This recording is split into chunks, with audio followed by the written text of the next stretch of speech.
Today, from TIAA Bank Field in Jacksonville, Florida,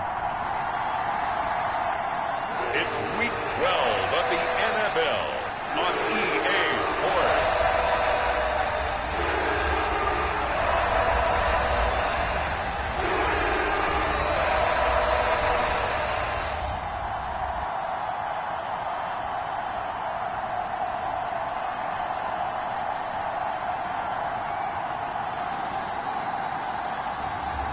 It's the Jacksonville Jaguars taking on the Baltimore Ravens. We are 15 miles due west of the Atlantic, nestled in downtown Jacksonville at TIAA Bank Field. Today, Week 12 of the NFL season is upon us, and we've got a good one in store, as it'll be the Baltimore Ravens taking on the Jacksonville Jaguars.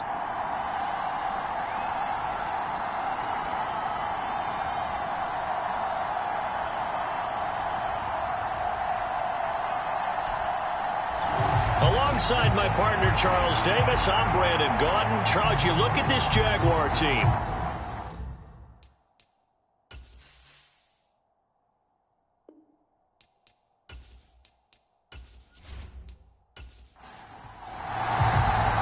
The final playoff push is upon us. It's Week 12 of the NFL season, and we're underway on EA Sports. And he brings us out past the 20 to the 24.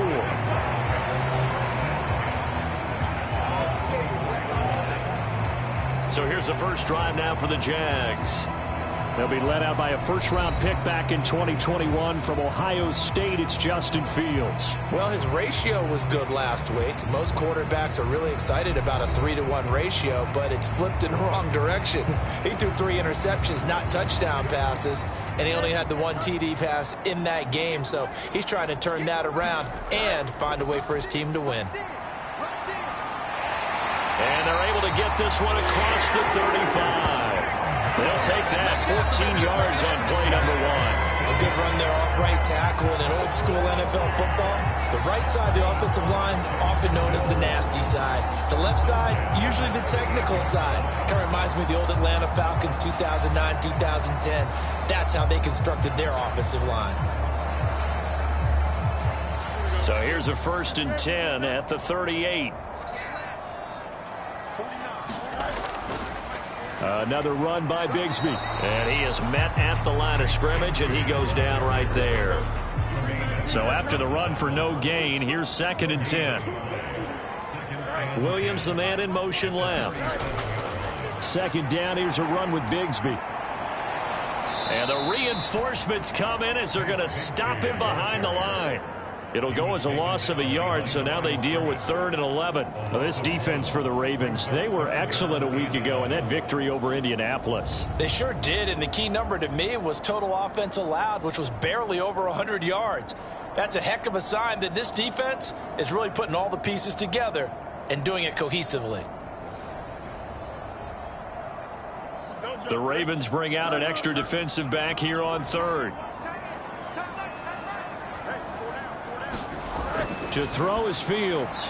A short one here, caught by McBride. And they're going to have this across midfield and inside the 45. Nice 3rd down conversion and even 20 yards.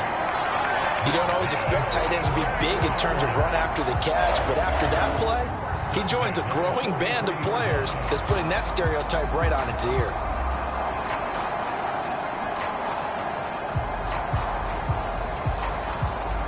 So in Raven territory now, here's a 1st and 10 at the 43. Back to throw, Fields. This one complete to Christian Kirk.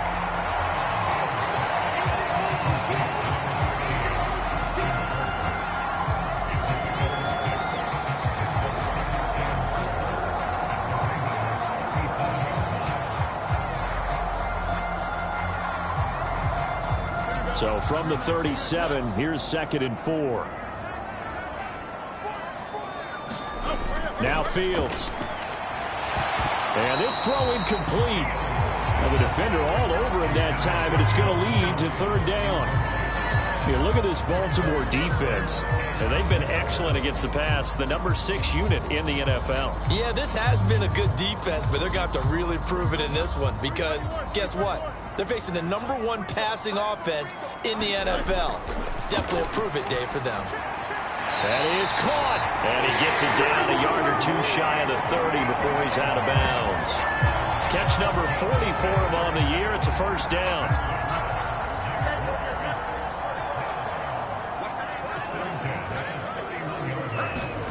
Again, Fields throwing quickly there, but it's incomplete.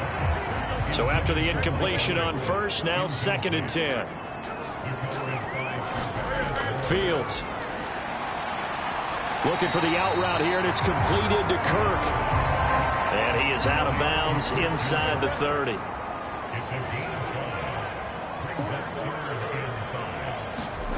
Fields now to throw. Oh, it's intercepted. A drive killer there. Picked off by Rocky Sin. And the Ravens are going to get the football here at their own 23. Well, it's no secret he's had trouble this year with interceptions, and this is a bad start for him. First drive, throwing another pick. No matter who's broadcasting his game, that's how the conversation begins. Throwing too many interceptions. Can he take care of the football? If I were his backup, I'd be edging towards the coaches and saying, hey, how about giving me an opportunity?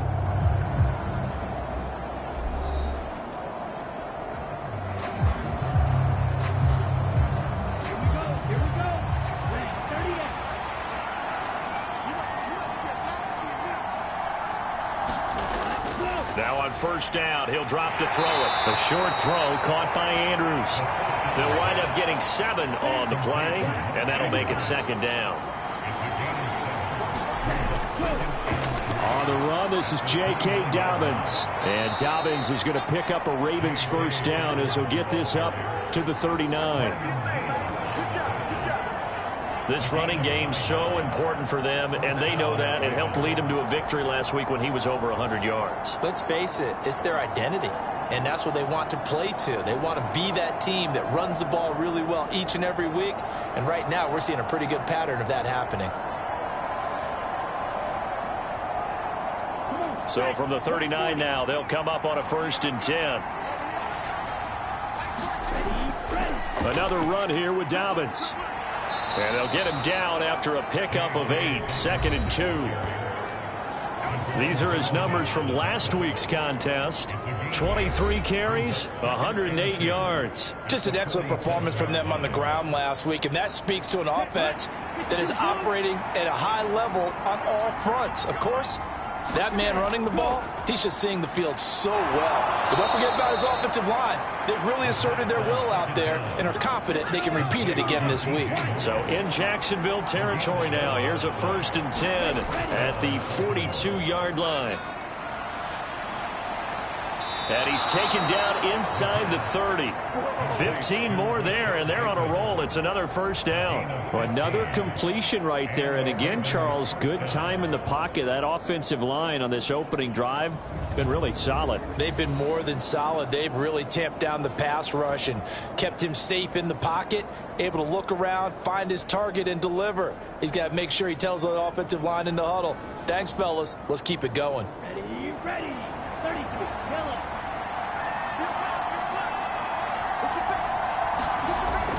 They go back to the ground with Dobbins. And he is going to lose yardage here. 2 yards the loss, 2nd and 12. When you're lateral to the line of scrimmage, linebackers keep those shoulders square so they can go up and down. But when it's time to go, turn your shoulders just like a running back. Get through the line and hit the runner in the backfield.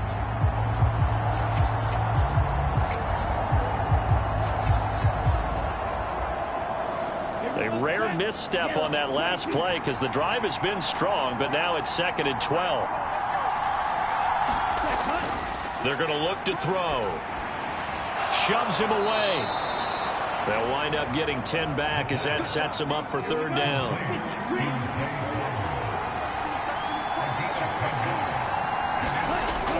Back to throw. And stopped a few yards shy of the goal line at the 3. A nice job there on the escape and scramble. A first down, a 16-yard gain. Oh, man. Just when the D thought they had the answer for him, he went and changed the question. Surprises him by taking off himself. Is able to set up his offense pretty with a 1st and goal.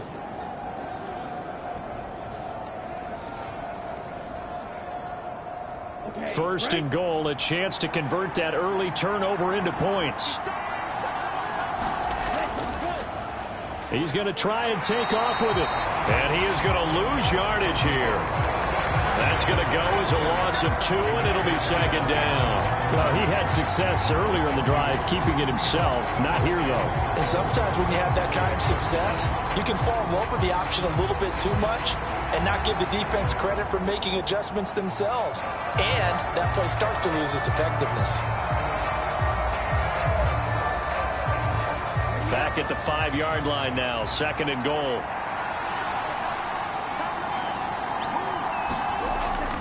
They'll run up the gut with Dobbins. And he'll get this one back to the 5-yard line, but no further than that. A big play forthcoming. Here's 3rd and goal. They'll set up to throw. Toward the end zone, but that's going to wind up incomplete. So on 4th down, here's the Ravens Pro Bowl kicker Justin Tucker out onto the field from the right hash, and this one just a chippy. Tucker's kick is good, and the Ravens strike first at 3-zip.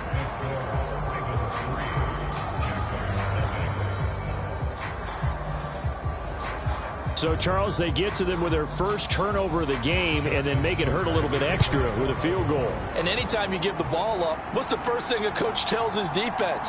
Don't let them score off of this. You've got to put out the fire. In fact, in 2021, that's what one NFL coach termed his defense. The firemen. Go out there, guys, and don't let them put some points on the board. So time to see Jacksonville again on offense for the 2nd time here in this game.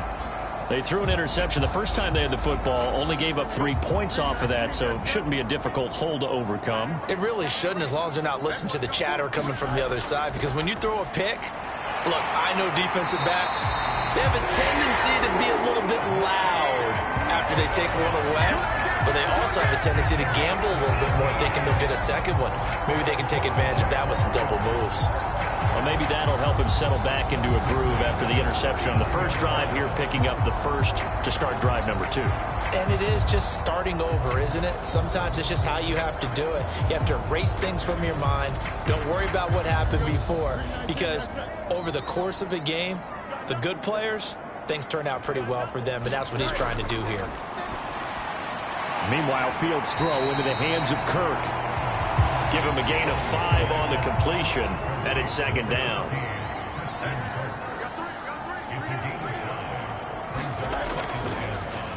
Up the middle they go. Hanning. And some nifty running here as he'll take this across midfield and down to the 47. They picked up 5 yards last time. Now they double it and get 10 here. Defensively, they were in the 3-4. Solid run up the middle. What made it successful? Well, what you have to do is control the nose guard, but sometimes you don't do it by blocking him. You do it by influencing him. Get him moving to one side or the other and hit him back on the opposite.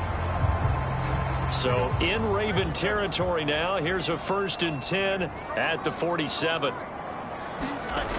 Here's Fields.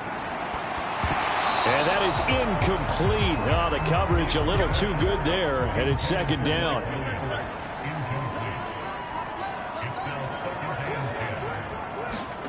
Now it's Fields. And completes it to Kirk over the middle. They get 6. That'll leave them with 3rd and 4.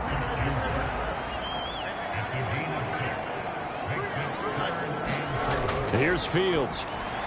A short one here, caught by McBride.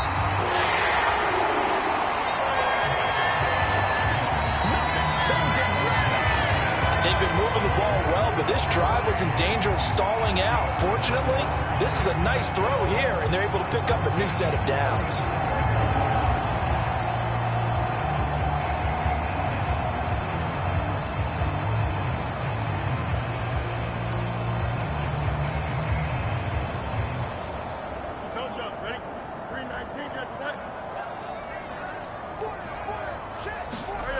Throwing again is Fields.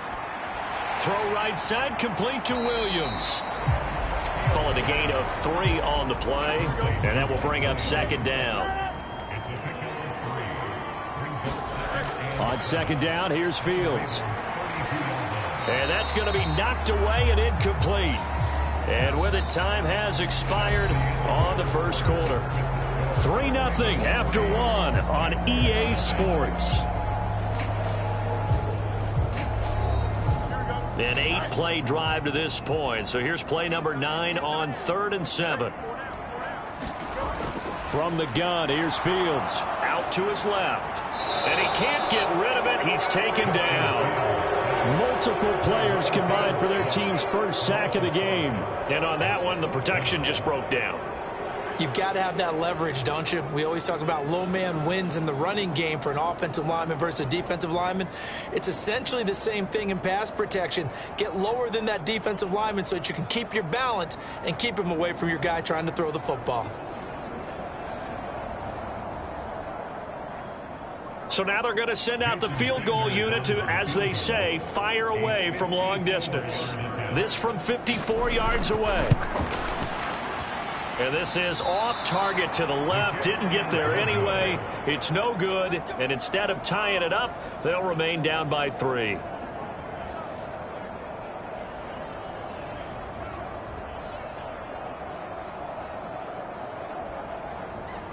So here are the Ravens to take over on offense. Last week they got the victory against the Colts. They lead this one as well as they begin things here 1st and 10. The Raven offense set at the line for this next drive. And you know, it's certainly a lot of football left to play. We're not into December yet, but right now where we... And hit behind the line. He lost the football. It's loose. And the Jags grab it. And they will set up shop in enemy territory at the 42-yard line. Holding on to the football becoming a little bit of an issue. He had 2 fumbles last week, remember. I played for a guy that used to talk all the time about creating turbulence in the pocket, making the quarterback jumpy, make him antsy, keep getting after him a little bit, and make sure he thinks about holding on to the ball because you're going after him.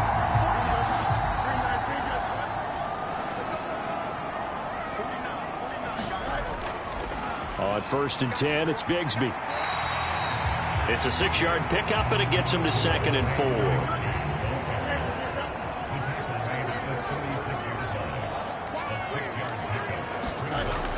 Back to throw. Fields. And that'll be incomplete. Took a pretty good shot as he tried to pull that one in. Couldn't hang on 3rd down. Operating from the gun. Fields. This one caught by Ridley. And he'll be taken down, but he does have 1st down yardage. 5 yards is the pickup there as that extends this drive. This offense is starting to get into rhythm. A nice quick throw there on target, able to pick up another 1st down.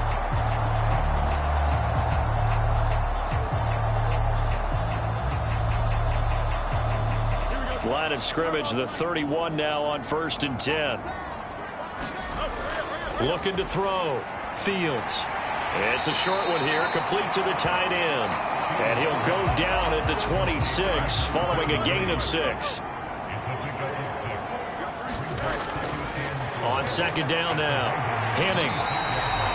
They give him about 4 on the play, but he's marked short, so it'll be 3rd and about the length of the football.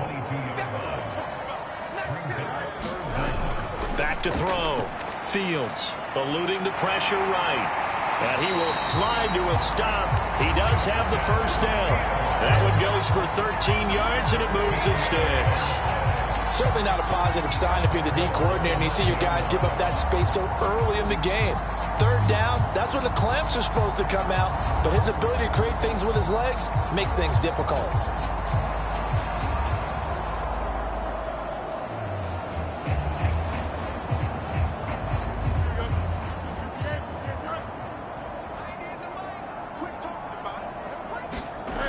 Looking to throw. Fields. He's got his tight end McBride on the out route. A gain of 9 there. Sets up 2nd and goal.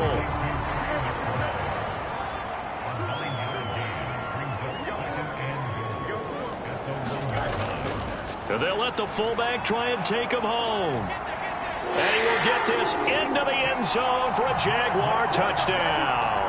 His second rushing touchdown of the year and third overall. And the Jaguars have taken the lead.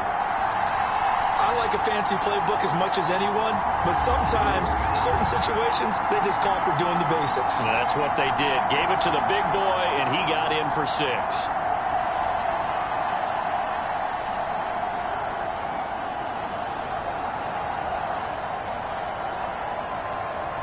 Jason Sanders now for the extra point.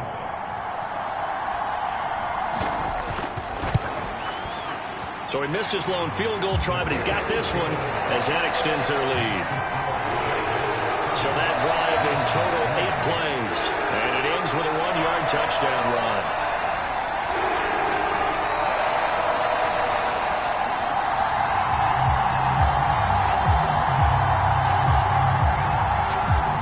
Set now to kick this one away, and off it goes.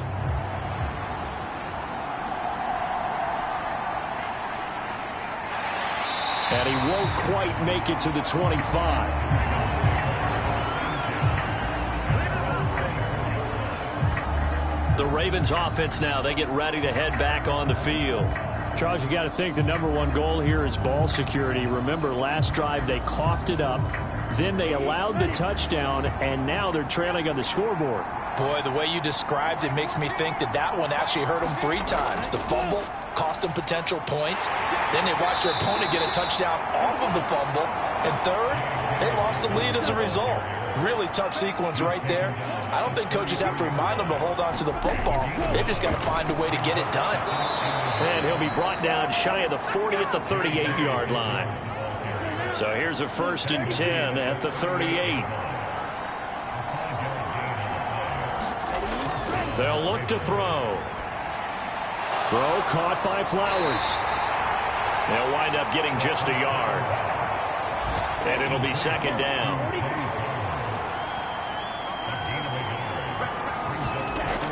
He'll look to throw.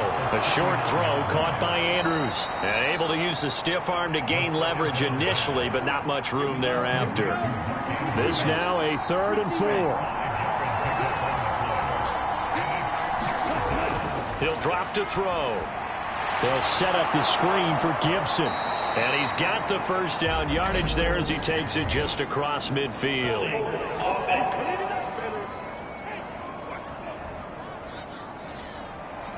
So following the holding call, what can they do here on 3rd and long? They'll set up a throw. Open man is Duvernay. And he gets this up across the 35 before he's out of bounds. And just 3 yards on the catch there. He couldn't get away. And it'll be 4th down.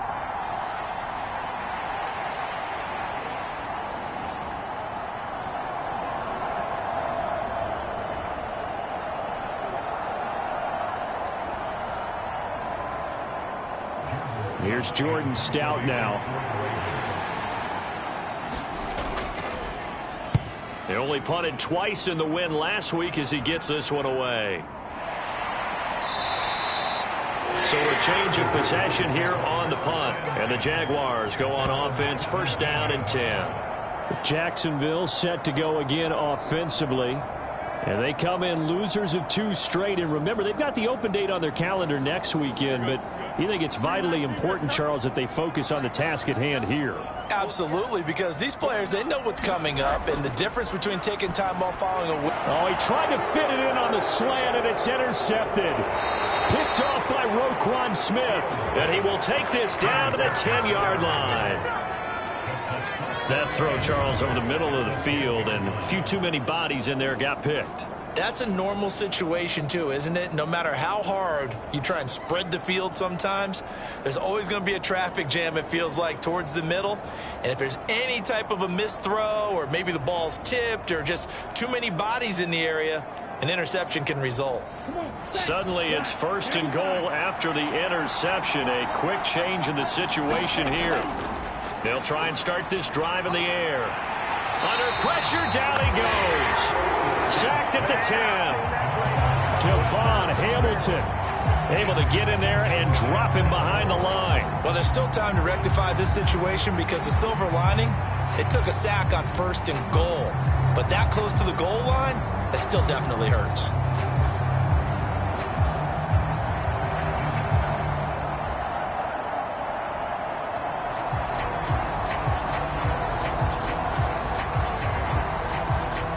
They'll go again here from the 10-yard line on 2nd and goal. A give up the middle to Dobbins. Looking for a seam, but finding none. He'll get back to the line of scrimmage, and that's it. Officially nothing on that one. No gain, so they're left with still 10 to go on 3rd down.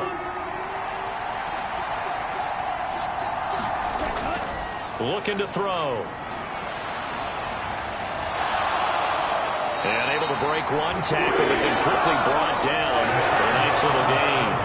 Gain of 9 that time on the scramble. 1 yard shy of the marker, and it brings up 4th. That was a good effort there, trying to do it on his own. But as a defender, you're in a tough spot because you have coverage responsibilities behind you. And if you take off too quick to try and get him down, he might loft it over your head. So better to track with your man defensively than try to go up and make a stop on the quarterback. Exactly right. What you're hoping is that your guys in the front 7 can get him down.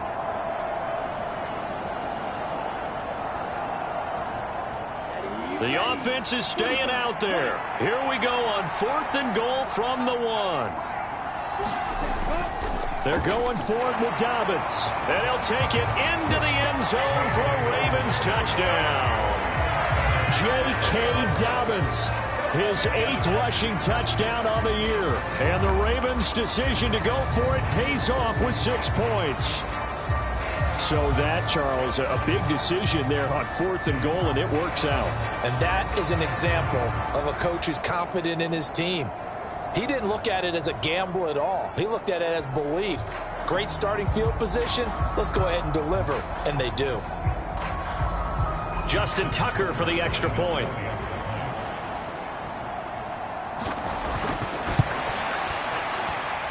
And it's through, and that makes the lead 10-7.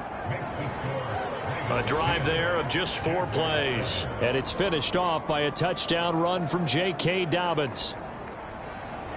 Tucker now to kick it away following the touchdown.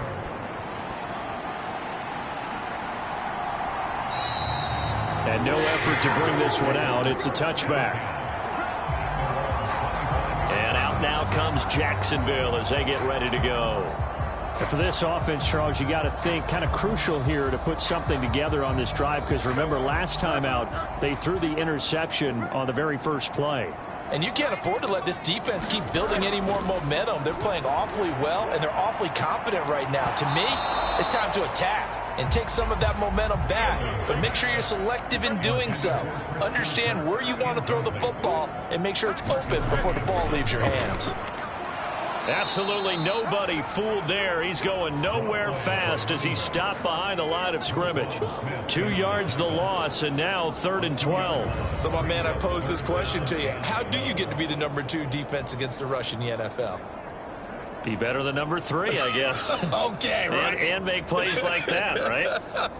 Well, you know, you're right. At its basic, be better than number 3, but you really nailed it. Make plays like that on a consistent basis. Throwing on 3rd down, Fields. A short one here, caught by McBride. And he'll be out of bounds across the 30-yard line. That'll give him 8 that time, and that's going to make it 4th down. Coaches always harp on the quarterback reading the defense and getting it to the open man. That's good recognition there. And how about what he did after the catch? Yeah, hit your tight end, let him get some rack. Yeah, when he gets moving, not many guys want to come over and put a hit on him, do they?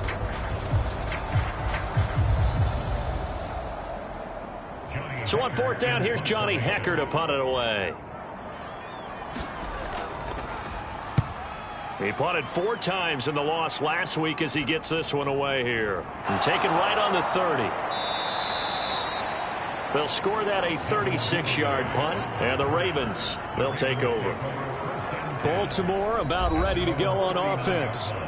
This drive here beginning probably with a pair of motivated groups. Remember, the offense scored a touchdown on their last time out, looking to repeat that in Charles's defense. They were very frustrated after giving up 6 the last time on the field.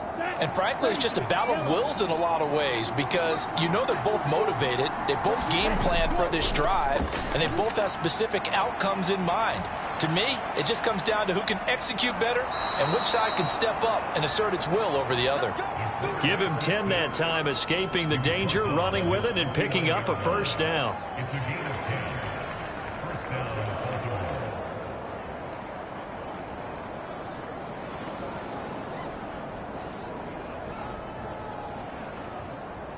Here we go. They don't need to run another play here before the 2-minute warning. Let's see if they do it anyway. On 1st and 10, it's Dobbins. And he gets forward up the middle, but only for a couple. It'll be 2nd down. Give him a couple on the carry there. 2nd and 8. 2 minutes remaining in the first half. 10-7, our score. This is 2nd and 8. From the midfield stripe, they'll look to throw. And he can't find anywhere to go with it, and he goes down. It'll go as a loss of 3 on the sack, and it brings up 3rd down. Well, that was an interesting little chess match there because the offense went empty set. No running backs in the backfield, so they're trying to get people out into a route pretty quickly. But guess what? The defense sees that. They go ahead and move themselves into a blitzing situation and come right after the quarterback. They had more guys there than they could block.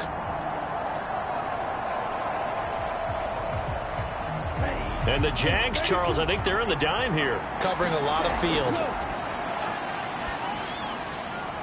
Pass taken in by his big tight end. And he's going to have another first down as the tackle's made at the Jaguars' 33. A 3rd down gain of 19. It's a nice zone breaker right there. Take the tight end, move him out to the slot. Then have him run a corner route versus the zone coverage, which means he's going to be behind the shallow coverage and ahead of the deep coverage, put the ball right on him. So they'll come up 1st and 10 now from the 33. From the shotgun, he'll look to throw. Under pressure, and down he goes. They sack him back at the 36. They'll wind up losing 3 there on the sack. Good pressure, and it's 2nd down. So that now 4 first-half sacks. This pass rush has been unrelenting. And partner, you hear that sound of paper being ripped to shreds? That's a game plan that they've had so far because they've got to say to themselves right now, we have to do something differently. Sacks, a growing theme in this first half. This is 2nd and long. Now the Ravens going to use one of their timeouts as they'll stop it with a tick under a minute to go before half. 2nd and 13. Escaping the pressure right. The Ravens going to use the 2nd of their timeouts as they get the stoppage with a little over 50 seconds to go in the first half. Here's play number 7 on the drive. This is 3rd and 7. Back to throw here. He's got his target. That's complete. And he's going to have another first down as the tackle's made at the Jaguars' 13-yard line. A big one there for the Ravens. It goes for 18. That's a play that will likely be forgotten when you talk about big moments in this game. But plays like this are critical to keep drives going. And if points result, we'll call this play significant.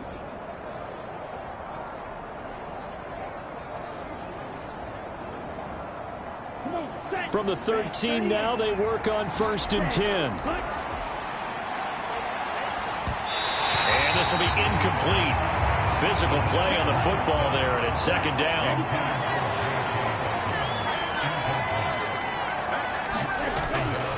Now back to throw. That is caught. It's Bateman for a Raven touchdown. Rashad Bateman. His 3rd touchdown now on the year. And the Ravens will extend their lead in the final minute of the half. And that's certainly an important score right there because they gave themselves a 2-score cushion heading towards halftime. Now you got to force the other team out of their comfort zone, and it changes the way you approach the second half as well. How you want to do things on offense, and your defense feels much better too, having that lead. Tucker able to connect on the extra point, and his guys will take a 10-point lead. So that drive consumes 9 plays all told. And it's Rashad Bateman who finished it all off with a touchdown. Tucker now to kick it away following the touchdown. This taken in at the goal line. And taken down just past the 20 at about the 21-yard line. The Jaguars ready to go on offense for the final time in this first half. And with time quickly fading here in the second quarter, not sure how aggressively, offensively they want to play this. I think we'll find out just how much they trust their guys in this situation if they decide to take a shot. On 1st and 10, here's Fields. It's caught on the right side. Williams. The Jaguars going to go ahead and use their first timeout as they'll stop it with 17 seconds to go in this first half of action. Looking for his running back, and he's got him. And he'll be brought down shy of the 40 at the 38-yard line. Now a timeout signaled for, and they'll get it with 10 seconds to go before halftime. On 1st down, it's Fields. Quick hitter here, it's complete. And now we'll get a late timeout as it comes in the waning moments of quarter number 2. Here's a 2nd and 5. A final shot before the break. Fields airing it out, looking for Ridley. And this one is incomplete. So we have reached halftime here with the visiting Ravens out in front as we now go downstate to Orlando and check in with Jonathan Coachman with our EA Sports Halftime Report. All right, Brandon, thanks very much. Things starting to get interesting in this final weekend before Thanksgiving. So let's see what's going on around the NFL. We'll get started up at Cleveland Browns Stadium in Cleveland. And it's the Browns who have the lead late in the first half. Odell Beckham, a touchdown reception. From there, we head to the Big Easy to check on the Saints at home in the Superdome. And they've got the lead in that one over the visiting Atlanta Falcons. Romeo Doubs, a touchdown reception. Lastly, we head to the Gulf Coast and check on the Bucs at home in Tampa. As you can see, the score there in the second quarter. Miles Sanders with a touchdown run. We were treated to a fine first half from running back J.K. Dobbins. He had a touchdown run that helped get his guys this halftime lead.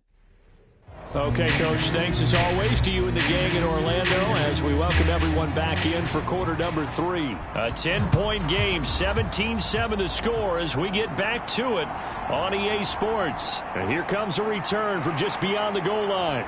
And it's a pretty good return here as he'll get this up to the 29.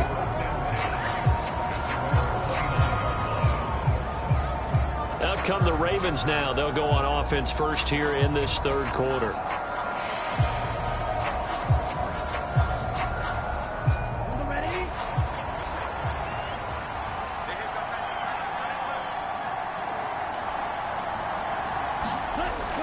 Second half starts with a run by Dobbins. And he'll manage to pick up about 4. It's second down.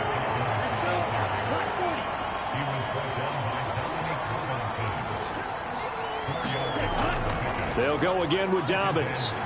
And he'll bring it up here to right at the 40-yard line.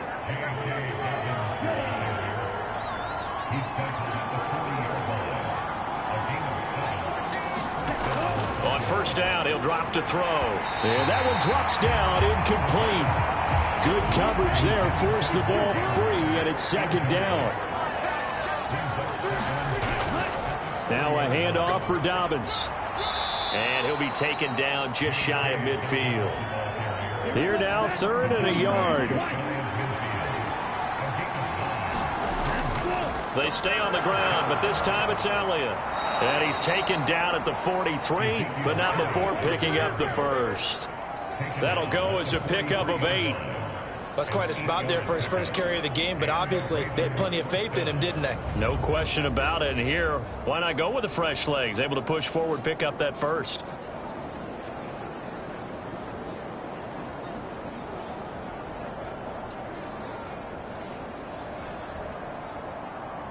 So in Jacksonville territory now. Here's a 1st and 10 at the 43. They'll drop to throw. And hit behind the line. He lost the football. It's loose. And the Jags grab it. And his guys will take over at their own 44-yard line.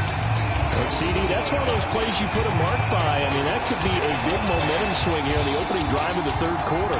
Yeah, we may have to revisit it, right? Because if that drive ends up in the end zone, they're sitting pretty at that point.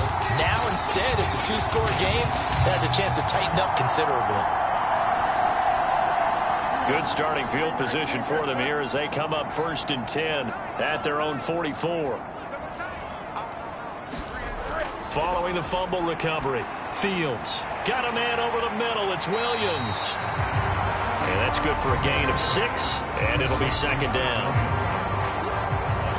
I always laugh when people say, what's the toughest route to defend? And I'm like, any of them, especially if it's a good receiver.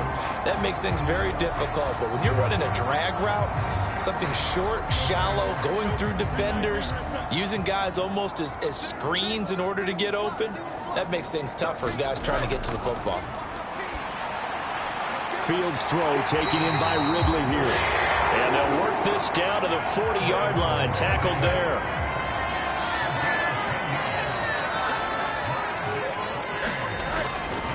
They'll run on 1st down. Henning. And a very determined run there as he'll take this all the way down to the 27. Good effort. 12 more yards there and another 1st down. Although his reputation as a speedy runner precedes him, it's always fun to watch him work. It is eye-opening, isn't it? Because when you see him get the ball and just go, in addition to that speed, it helps out his blockers. They don't have to hold blocks for long because he's just going to speed right past them. On 1st down, Fields. And an off-balance throw there, and it's going to wind up incomplete. 2nd and 10 now from the 27. From the gun, Bigsby. And running room scarce here. He's going to be stopped in his tracks at the line of scrimmage. This offense in desperate need of a conversion as they come up on 3rd down. Operating from the gun. Fields work in the middle of the field, and he's got a man complete. And he's going to be taken down with the 1st down at the Ravens' 17-yard line.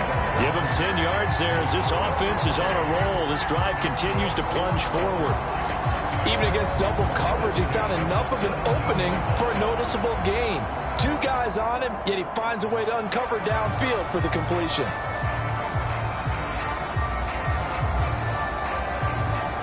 So from the 17 now, here's a 1st and 10.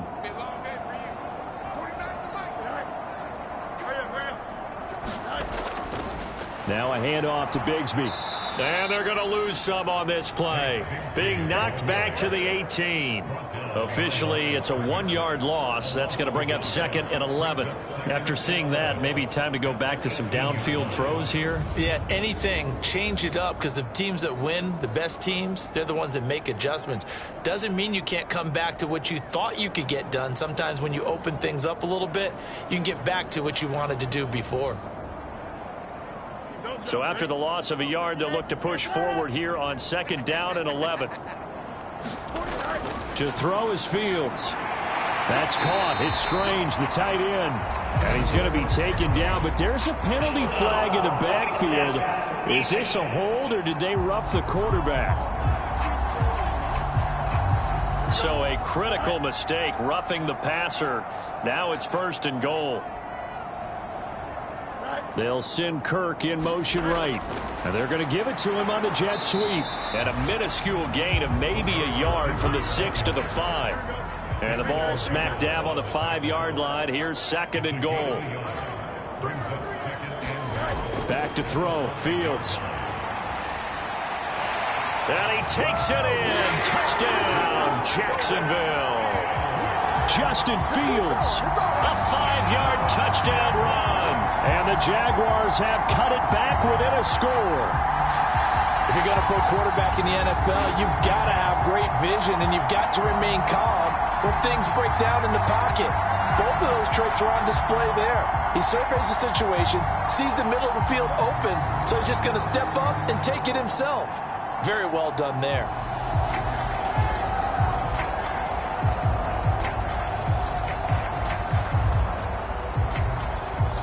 Sanders now to add the extra point.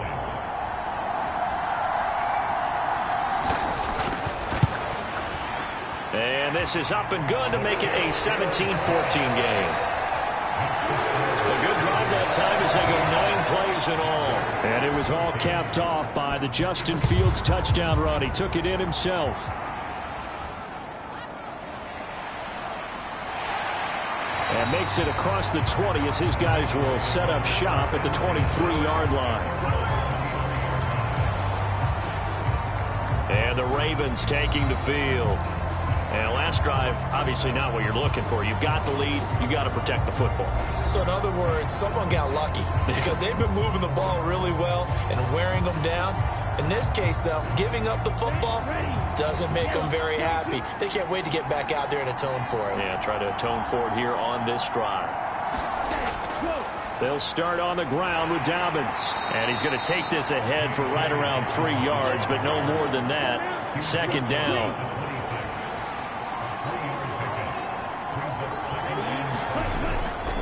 Here's a give to Dobbins. And he'll push his way forward to about the 32. Third down and 1.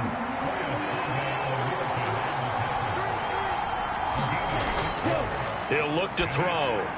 Able to find the open man. That's complete. And he will have a Ravens first down as they're able to convert by plenty there on 3rd and 1. And Brandon, from our time in college football, where receivers weren't running the traditional NFL route tree, one thing they did learn, find open areas, find soft spots, and set up and catch the ball. And I think we just saw that there. Yeah, we saw that indeed, picking up the first. Ready.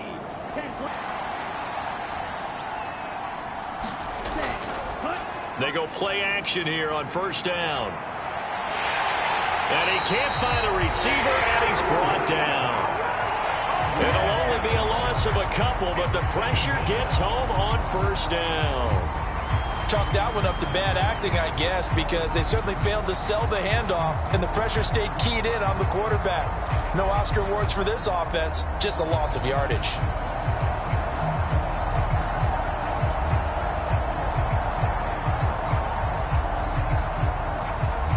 They'll come up after the sack on a 2nd and 12. They'll look to throw here. And now the ball's out. Fumble near midfield. And the Jags grab it. And his guys are going to get the football at their own 47-yard line.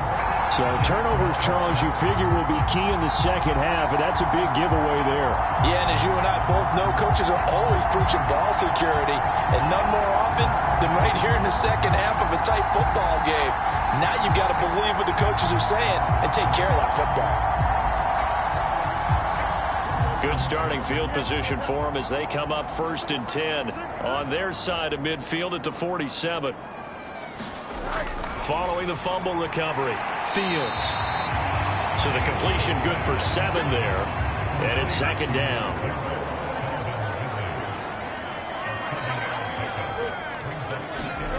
Now Fields. It's Williams on the catch. They call his number again. It's his 6th catch and a first down. Fields. That's going to be caught by Kirk. A good gain of 9 before he's brought down at the 28. And they'll employ the jumbo set now on 2nd and 1. To the air again, Fields. That escapes the sack. But now he's swallowed up and taken down. It's a loss of a yard, so they'll wind up crediting him with a sack, and it brings up 3rd down. Partner, the Mike linebacker, the middle linebacker, has so many different responsibilities. How excited do you think he was to get home with that blitz? Yeah, he wants a sack. He got it.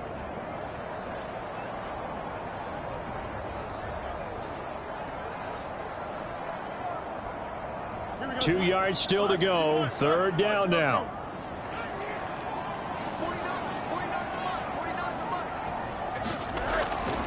Here's a give to Bigsby. And boy, he is very close to a first down, but from where they're spotting that football, he's going to be a foot or so short. I'll bet they thought they had picked that one up because it was a 3rd and 2 call, and they got awfully close. Now we're at 4th and inches. I wonder if they think they're feeling lucky here and maybe want to go pick it up.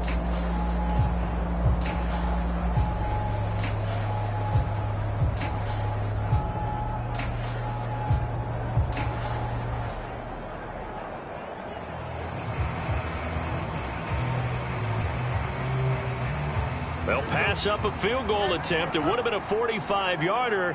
Now they'll go for it on 4th. They snap it to Fields. That is caught.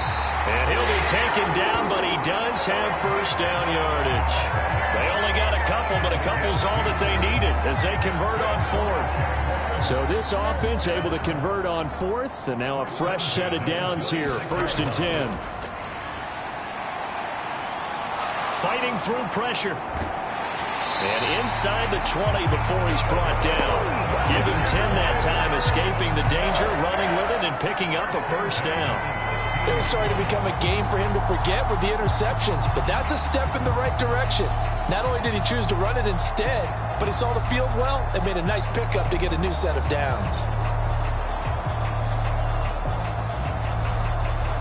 So the ball down to the 16 here for 1st and 10. Now a handoff up the middle. Henning. This carry, despite the extra effort, will be stopped short of the 10. And as they come to the line, they will not be able to get off another play as time has run out on this 3rd quarter. We'll return with more after this break. You're watching the NFL on EA Sports. 2nd and 6. Out of the gun, Fields. A quick throw there is incomplete. The offense on 3rd down, they're hitting at 60%, 6 out of 10 thus far. This will be 3rd and 6. Fields now to throw. He throws it on the move but can't connect as that falls incomplete. And here you're down in the red zone. You need to be smart, not force anything. So that's a wise decision to just get rid of the football.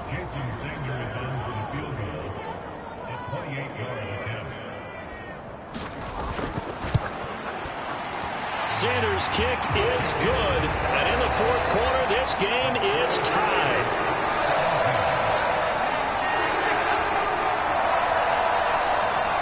So with less than a minute gone by here in this 4th quarter, the field goal there gets this thing back to even. And it's setting up for a fantastic finish, isn't it, partner? It's been a well-played game, a hard-hitting game. The fans are into it. The announcers are into it. This is going to be a great 4th quarter. Baltimore's offense set for this next possession. And we essentially have a brand new ball game. After that last field goal has tied us all up, we brace for what should be an exciting rest of this 4th quarter.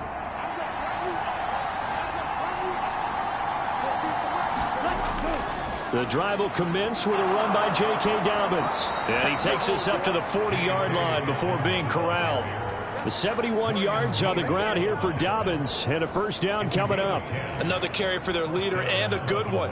It's crunch time. They'll need him to continue to be productive in both the run and passing game in order for them to try and snatch a victory. Here we go. Here we go. 32.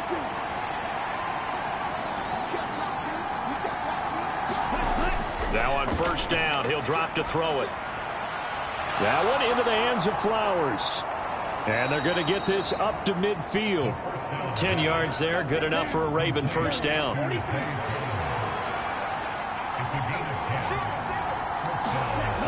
Back to throw.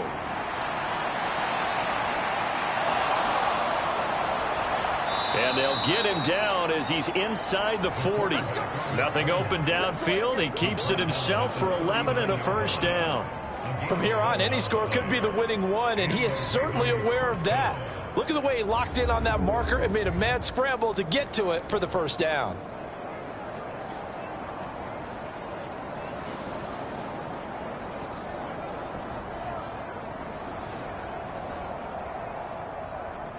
So signs of life in what's been a dormant offense in this second half. Here's 1st and 10. Now Dobbins. He'll get a nice chunk there on the first down run, and it's 2nd and 4.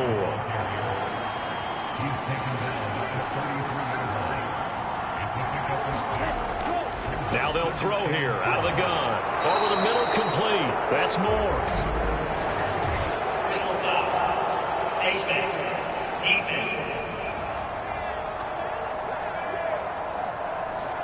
So they take the flag and the yardage that comes with it.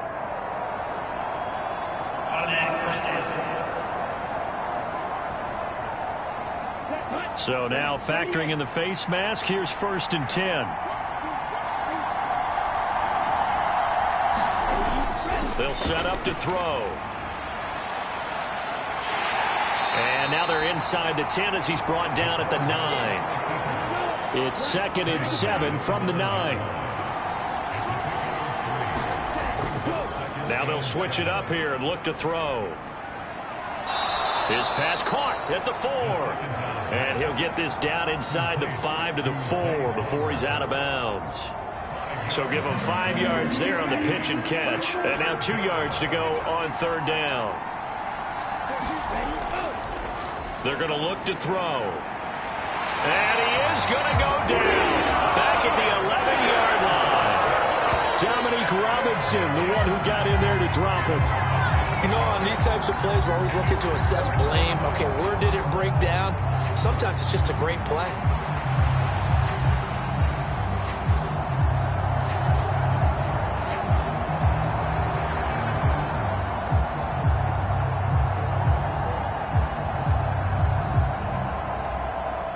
So here comes Justin Tucker in a big spot. This to break our 4th quarter tie. Tucker's kick is good. And with that, they take the lead here 20-17.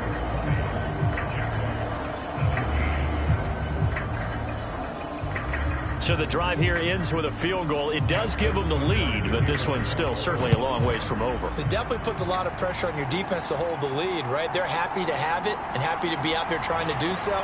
But I know as a former player, in the back of their mind, they're thinking, why don't you score the touchdown and seal this thing? The Jaguars getting set to go.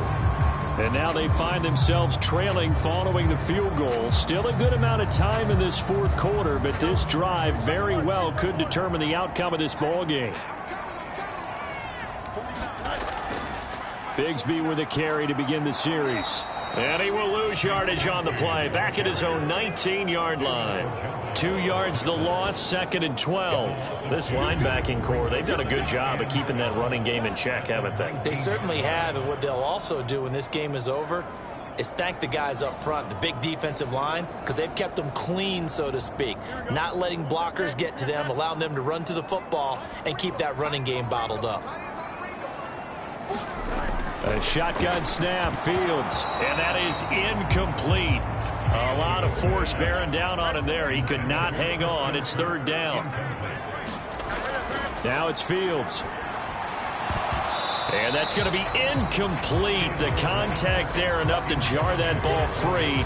And it brings up 4th down. It's another zone defense. It looks like it's open for possibilities, but they did a nice job patrolling the middle of the field and forcing an incompletion.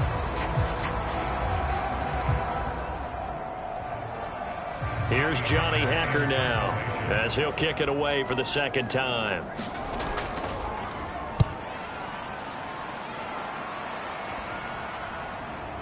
And it's fielded at the 34. 43-yard punt, but they get 9 back on the return. And they will take over 1st and 10. The offense for the Ravens returns to the field. Their defense got the stop, forced the punt, and now you really start to monitor the clock as they nurse this slim lead.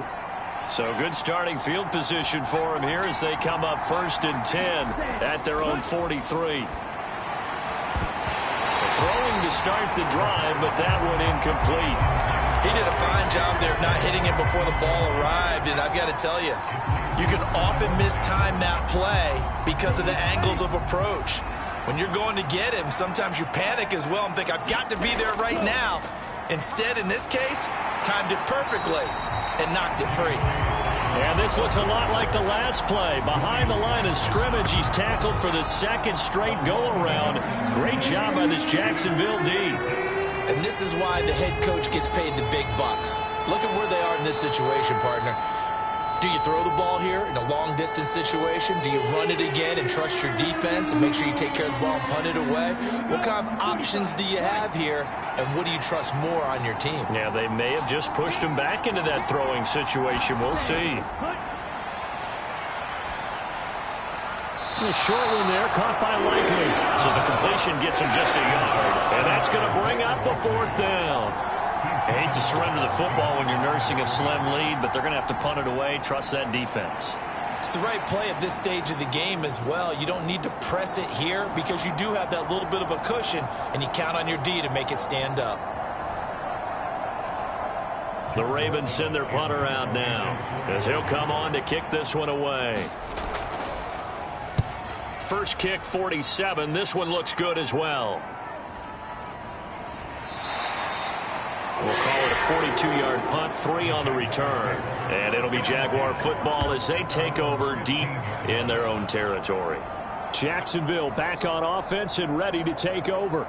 Their defense accomplished step 1 of the mission. They forced the punt. Now they'll look to erase that deficit and take a 4th quarter lead.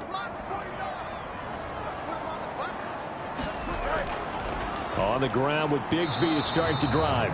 And he is met in his tracks behind the line of scrimmage.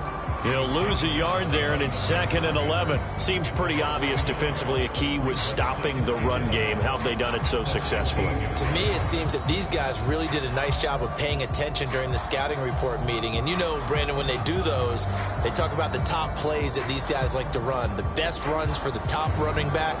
Those are the ones you focus on and want to take away, and they've done that pretty successfully in this game. From the gun, here's Fields. And he will slide to a stop. He does have the first down. That one good for 16, and the drive will continue. Well, there you go. Save your best scramble of the day for a big-time situation in the 4th quarter, picking up the first. You don't want to use it up early, right? You want to make sure you save it for that exact moment, that key time, and that's what he did, although you and I both know it wasn't planned that way. But what a nice job using his eyes, scanning the field, and realizing when it was time to exit the pocket and go. Fields on first down. And completes it to Kirk over the middle. And they get him down, but not before he takes it across the 40-yard line. Back-to-back nice plays, 12 yards that time and a first down.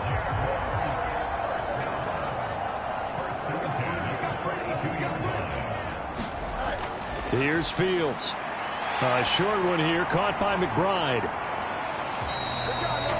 So the completion good for just 3. And that'll bring up 2nd down.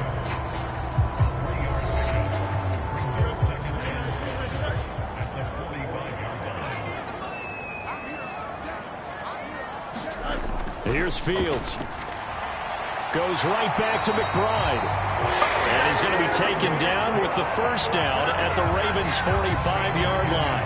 Give him 10 yards there as this offense is on a roll. This drive continues to plunge forward.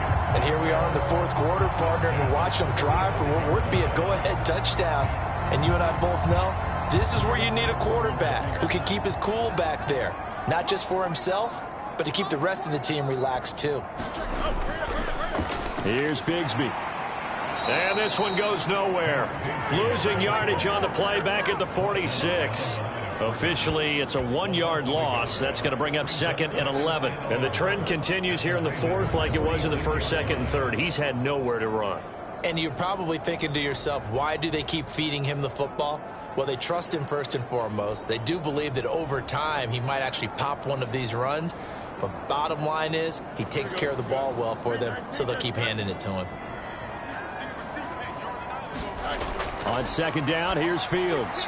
They'll try and set up the screen. It's complete. And he's brought down, but not before a really nice stiff arm to create a little space. On the very outer edge of field goal range, it would be 56 yards if they got nothing here on 3rd down.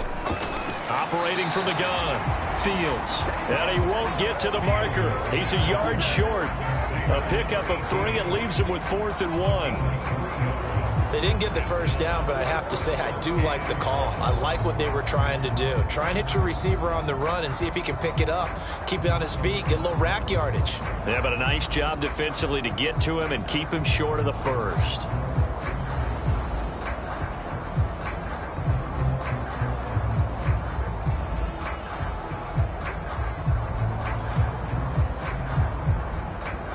So on fourth down, out trots the kicker in a big spot here. And quite a bit of pizza in this box. It's a 53-yard attempt. And this kick is not going to get there. It's short and no good. 3 points separating these two sides with 2 minutes left to go in the fourth. The Baltimore offense at the line set to get going. No points last time out. They were forced to punt, if you remember, but no time to dwell on that. They've still got the lead here and a chance to add to that here. 1st and 10 as this new drive starts. So they come up on second down. If they can get another run like we just saw, would likely put an end to this thing. He's going to get it again. Just looking to get forward and protect the ball. And now with 1:52 to go, we get another pause of the action. A timeout here defensively. They need 2. Here's 3rd down. They'll try to run for it with Dobbins. And he is going to lose yardage here. The Jaguars now will use the last of their timeouts as they'll head to the sideline and talk over what to do next. The Ravens send their punter out now. They'll boot it away from about his 35. And the kick's away as he angles this one for the sideline. And they won't risk defending a return here. That one's out of bounds, and it'll be spotted at the 14-yard line. So now the Jags down by a field goal, just over 1:40 to play. And they're in danger of a 3rd straight loss as they come up on 1st and 10. Here's Fields. He's got McBride. Here's 2nd down and 3. Back to throw. Fields. Firing quickly here, and that's complete. And down he'll go at the 25. All eyes on Fields. And that's caught by Williams. And they work this well upfield across the 45. Now Fields. And his throw's going to be incomplete.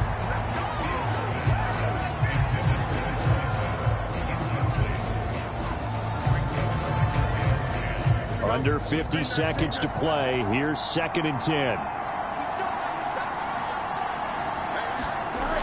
He'll look to throw. Got his man. Oh, now he's stripped. He lost the football. And now this ball picked up by the offense. But here in the final 2 minutes of the game, this will be blown dead. Only the fumbler can advance the football. So this will go back to the spot of the fumble itself. This is 1st and 10. Back to throw. He's going to be sacked. Back at the 23-yard line. They dial up the corner blitz that time, and it delivers to the tune of a 9-yard loss. Well, this fan base on the losing side, Charles, they're going to be talking about this one for a while. They ultimately decided to try to come up with a touchdown on that last play when all they needed was the field goal to force overtime.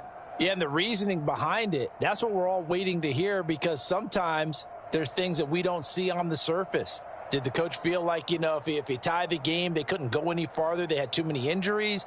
I'm not sure what was going on there, but I'm with you. I'm stunned they didn't try and kick the field goal there. So for Baltimore, they continue to be one of the best teams around as they move to 10-2, and they will head back home next week. Meanwhile, for the Jaguars, the playoffs look to be out of reach now as they drop to 4-8. And they'll get the extra week to think about this one as they return to action in 2 weeks' time.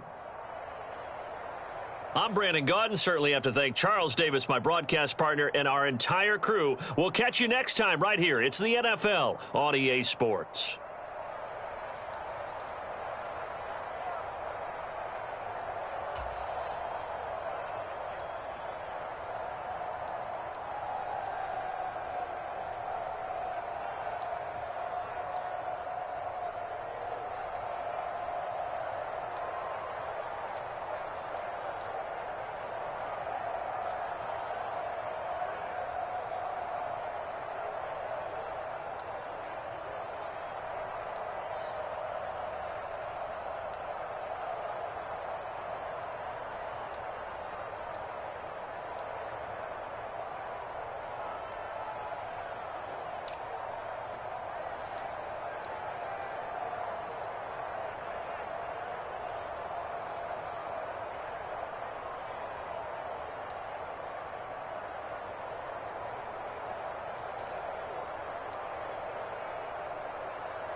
today.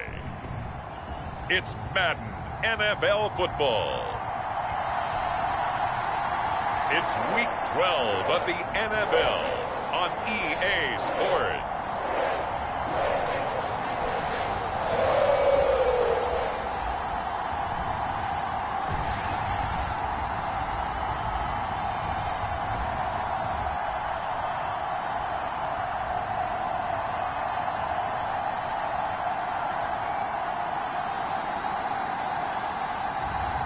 It's the Cincinnati Bengals taking on the Pittsburgh Steelers.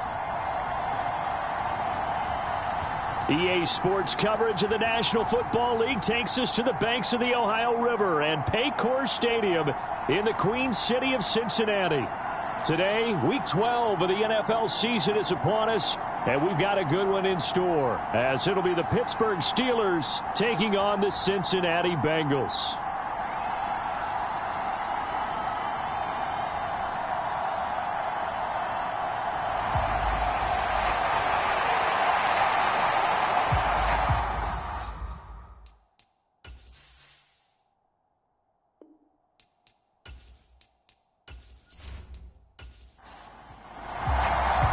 The final playoff push is upon us. It's Week 12 of the NFL season, and we're underway on EA Sports.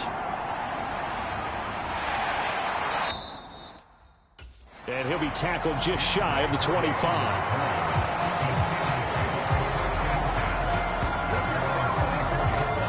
So here are the Steelers now to take over for the first time. And they will be led out by their 6'3" quarterback. And when you watch Kenny Pickett play, you see a young man who got better every season in college and really blossomed in his final campaign, took his game to a new level, and made him a first-round pick in the NFL. He's the type of kid who can beat you with his mind, beat you with his arm, and occasionally with his legs. A tough, skilled performer. Kenny Pickett, he's got some moxie to him. And he's going to get a solid gain of 9 before being brought down, second and right at a yard. Now Pickett.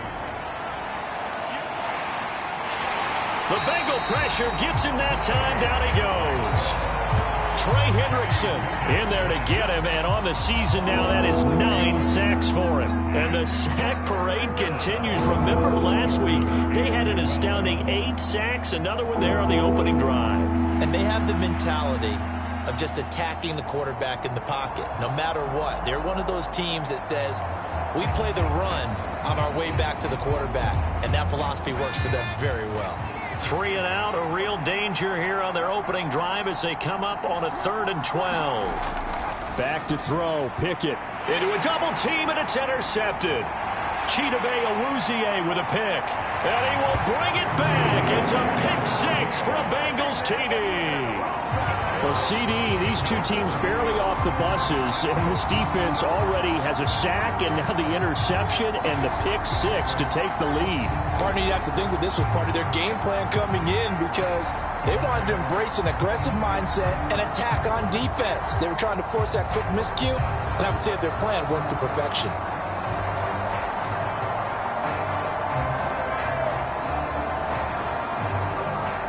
Evan McPherson for the extra point.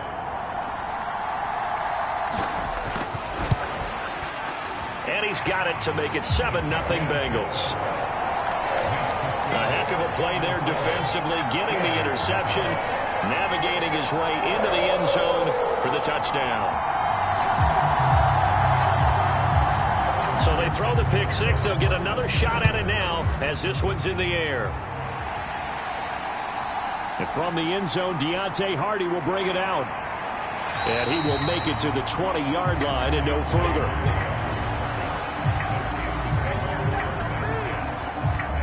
So Pittsburgh retakes the field for their second offensive possession.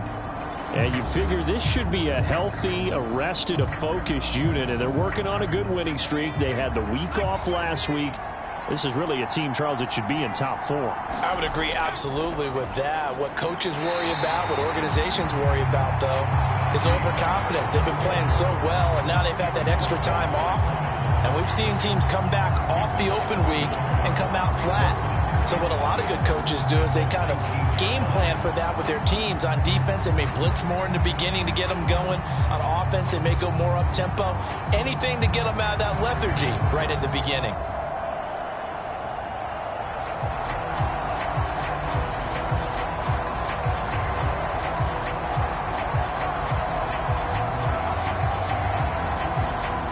After the loss to start out, here's 2nd and 11. Pickett. And he's going to be brought down. Back at his own 6-yard line. Trey Hendrickson. Now 2 sacks for him already here in this first quarter of play. Not the start to this one that any quarterback would want or envision. Remember, he had the pick 6, and here he ends up on his backside. And you have to wonder to yourself, okay, after throwing the pick 6, did he get too careful with the football and not deliver downfield and take that sack? They've got to make sure that he's really into this game. Pickett and the Steelers in need of a big play here. 3rd and long after the sack. Back to throw here. A short throw pulled in by Woods. So just 3 yards on the completion there. And that'll bring up 4th down. I think that call was made not so much to try and get the first down, although they would have taken it if they could have gotten it, but to give their punter a little bit of space and try and help out their defense. Yeah, they got the safe completion on 3rd.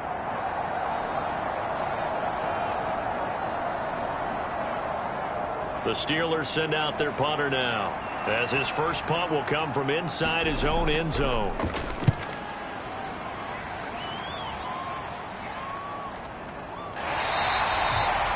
So possession goes over here on the punt. And the Bengals will take over here 1st and 10. Here come the Bengals now to take over.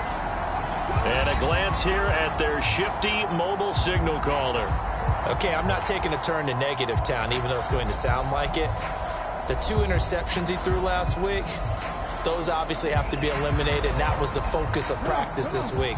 But let's face it, he did throw 3 touchdown passes. And they got the win. And they got the win, so I think it was a good week for him to work on things. Had some positives, the win being first and foremost.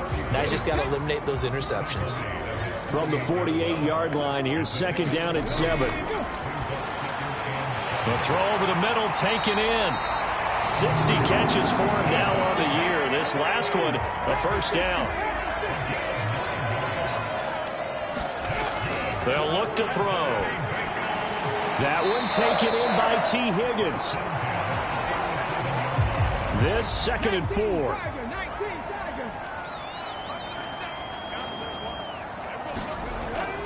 They'll set up a throw.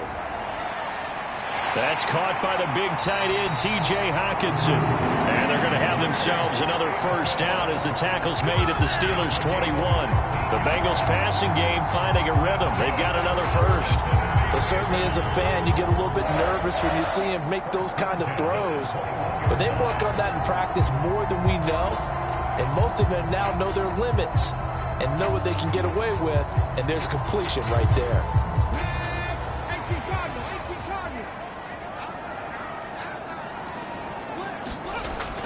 Now a first down carry. It's Williams. And he's going to take this ahead for right around 3 yards, but no more than that.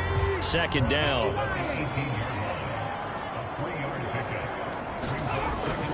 They'll stay on the ground with Williams. And he'll get this pretty close to a first down as he's tackled at the Steelers' 13-yard line. This will be play number 7 on the drive. 3rd and a yard.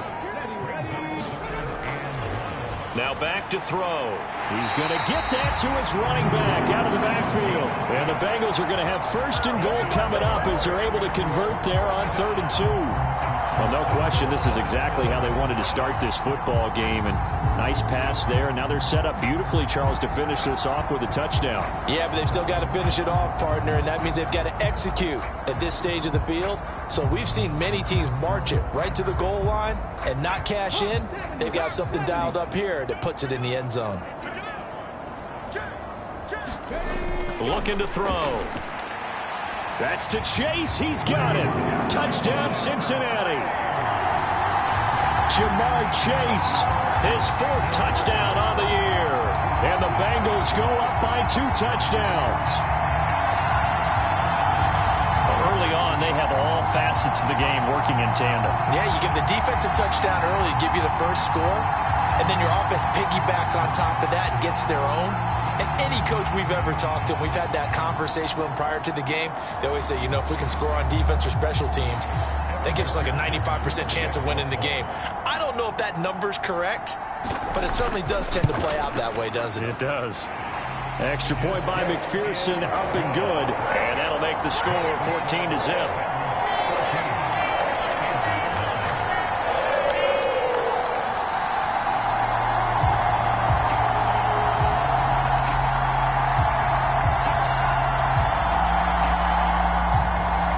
After the touchdown, McPherson on to kick this one away.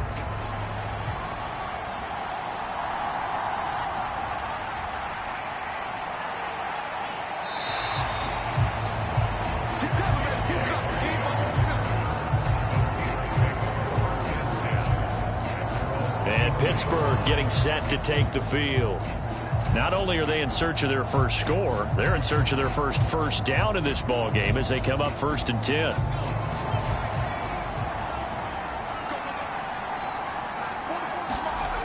Here's Pickett.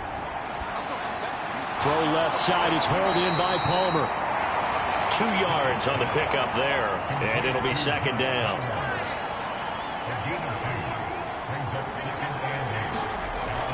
A run with Harris out of the shotgun. And he's going to get about 7 yards on that one, up to around the 33. A yard all they need, but it's 3rd down. Pickett will look to throw it here. Finding space at the 40. And all the way up to the 46. The defense surrenders a 13-yard pass play there on 3rd and 1. With that grab, he now sits at 200 for his career, and maybe more importantly, a 1st down.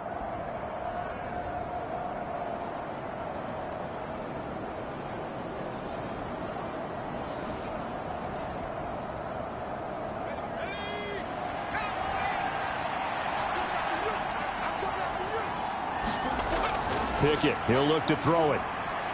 Looking for Woods again, and he finds him. And that's good for a pickup of 10 yards. And that'll leave him with a 2nd and just a few inches left. Well, this defense for the Bengals, they were very strong last week in the win over Carolina. Yeah, and what stood out to me on tape, the way they were flying to the football. So that tells me that they've got all their assignments down, and they're playing with extreme confidence. So not quite a 1st down just yet as they come up on 2nd and less than a yard. Harris running straight ahead. And the stop here will come at the 38-yard line. So here's a 1st and 10 at the 38.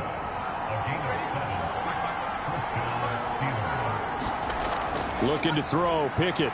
That's complete into the hands of Myers. And we got a pause following the play because it appears a member of the Bengals in some discomfort. Hopefully, obviously nothing serious here. Medical staff, though, going to take a peek, and we'll take a break.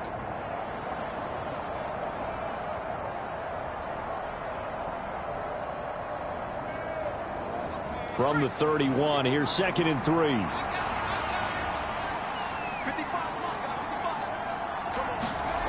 Pickett back to throw.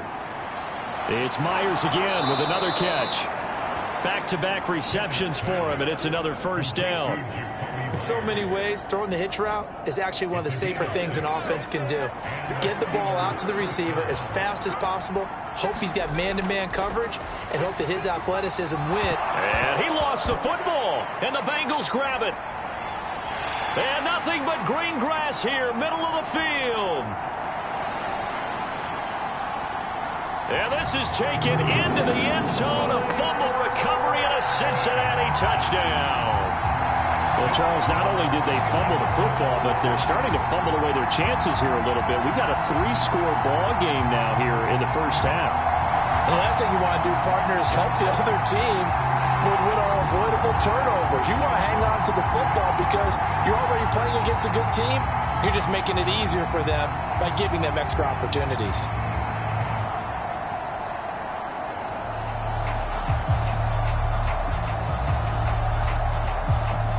McPherson on for the extra point.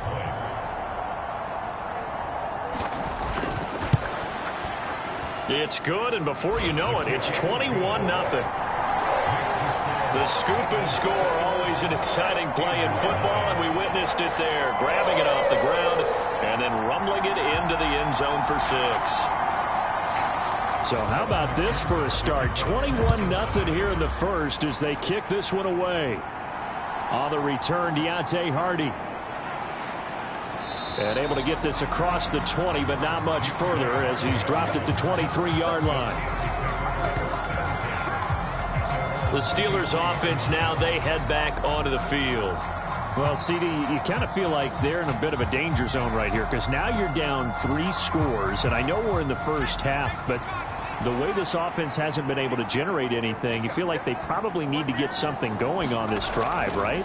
Yeah, and sometimes I overuse that this is an important possession, but I think this has to be the possession where they come up with an answer because only a few teams in league history have ever come back from a 4-score deficit. And if they don't score here, that's what they could be facing the next time they get the ball. And he powers his way up past the 30. Call it a gain of 5 there on the run, but they'll remain a yard or 2 short here with 3rd down coming up.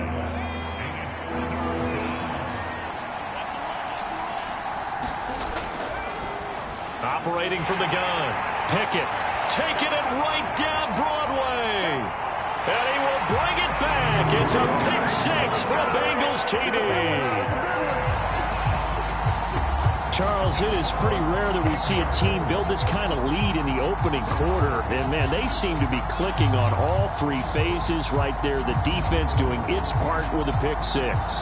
And it's absolutely been the definition of a start that you would pick for yourself and for your team, right? And I have a feeling that they just want to stay in this zone. What's truly incredible about this start is they can add on a couple more scores. This one could legitimately be over in the second quarter. Extra point by McPherson, up and good. And the route is on here in this first half.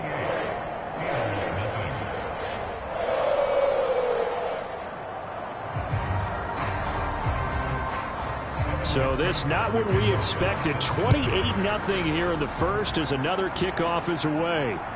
From a yard or 2 deep, here comes a return. And tackled at the 21-yard line, so a net negative there of 4 yards. And Pittsburgh getting set to take the field. They've got to be absolutely reeling right now. Couldn't have expected to be down this big this early. But that's the spot they're in as they come up to try again here. Pickett leads the Steelers up here with a fresh set of downs. At their own 21. After the pick 6, they go right back to the air. The short throw pulled in by Woods. And he's got it past the 30 before he's hit and dropped. From the 32 now, here's 1st and 10. Back to throw. Pickett. Oh, he dropped it. And that's pretty indicative of the way this one's gone. Against a team coming off a win just as your team did the previous week, you talk about being physical all game long. Sometimes being physical is just being on the spot and helping force the incompletion. Meanwhile, Pickett's throw there complete to Myers. 4 yards the gain, and it'll bring up a 3rd down. We are in for a good one as we're through 1 on EA Sports. Steeler football here to begin quarter number 2. And the Steelers on 3rd down. They've only converted once in 4 tries. This will be 3rd and 6. And that is incomplete. It's going to be another frustrating end to a drive here. This offense, they've not been able to get anything going in this first half. And now it's going to be time to gather on the sidelines and try and figure out what's going wrong. Who has an idea? Who has a plan? Time to implement it. On 4th down, the punt team is on as this is sent away. 35 yards that time on the punt. And the Bengals take over 1st and 10. He threw the touchdown pass on that last drive, his 20th on the year. And he'll start again here, 1st down. Ready? 60 Eagles, 60 Eagles. They begin the drive with Williams. And not a whole lot of room to operate there on the first down run. He gets maybe 3. 2nd and 7, operating from the 34. They'll drop to throw. He'll drop this down to Williams. And he'll be brought down shy of the 40 at the 38-yard line.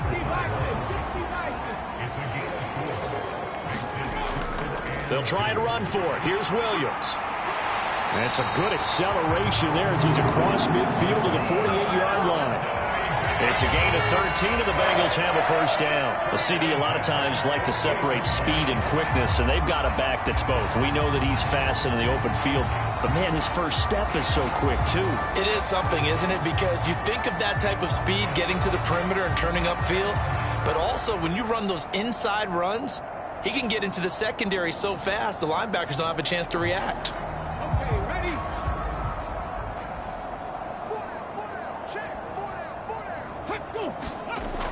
They stick to the ground game on first down. It's Williams. And they'll get this just to the 47, 1-yard gain. Ball on the 47-yard line. Here's a 2nd and 9. He'll look to throw. And he's going to have to eat this one as down he goes. They get to him for a loss of 4, and it brings up 3rd down on the sack. That's a step in the right direction defensively here because you're facing this sizable deficit. They're going to need more plays like that. A good sack, though. Good effort there. And what you're hoping is, as you said, a step in the right direction, and that means it's something to build on. So you get the first one, and hopefully that can ignite them, and now they can make a few more plays and get back into this game.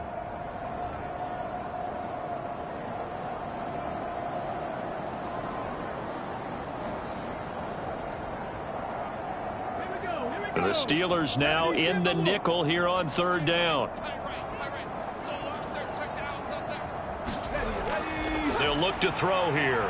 Going underneath, he's got Hawkinson. And they will advance this across midfield, but still well shy of a first as he's tackled at the 47. It'll go as a gain of 4. And it'll be 4th down.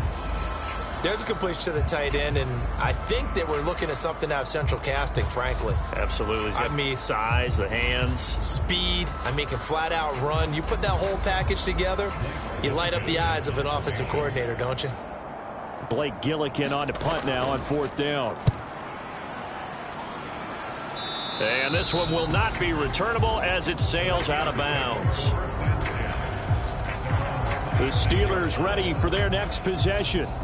Over on the sideline, hoping to hit that reset button between possessions. Last time out, they had to punt it away. This time, hoping to finish this thing off in the end zone. Pickett now to throw off the play fake. And that is incomplete. Oh, the coverage a little too good there, and it's 2nd down.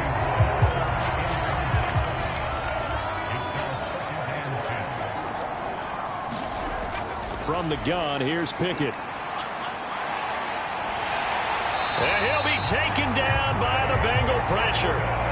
Trey Hendrickson able to get in there yet again. That's already 3 sacks for him here in this first half of football. They were in the top 5 in sacks in the league coming into this one. That's their 3rd one in this game.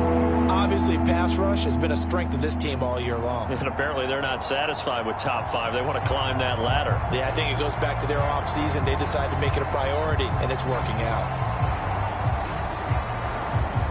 Pickett and the Steelers in need of a big play here. 3rd and long after the sack. He'll drop to throw. That's going to be caught. It's Palmer. And he'll be stopped right there at the 31. It'll be a pickup of 16, but they'll remain short of the marker, and it's 4th down. There's another example what defensive coaches constantly preach, not allowing any run after the catch. They gave up a few more yards than they wanted to, but they were able to get him down quickly and force a 4th down. The Steelers send out their punter now as he's on here to punt it away. He's been a busy man here in this first half as he gets it away. It's taken to the 26. So a good punt there, but a nice return of 11 yards. And out will come the offense as they take over. So here are the Bengals set to take over. They're on a 3-game winning streak, and right now looking good in this one as well. They've got good starting field position as they come up here 1st and 10 at their own 37.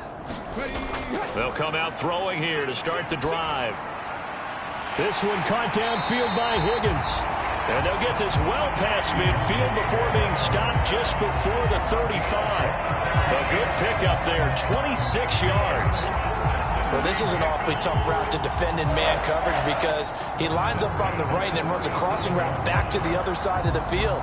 So as a defender, you're not only trailing him the whole way, you're also looking out for your own guys to make sure you don't get yourself picked off. And then you can't catch up in time to prevent the completion. Line of scrimmage moves from one 37-yard line to the other as they come up 1st and 10. Up the middle, it's Williams. And the result here, a pickup of 8. Leaves him with 2 to go on 2nd down.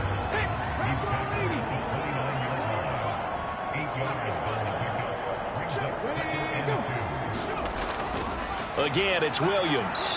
And this time not as successful as he'll get back to the line of scrimmage and no more.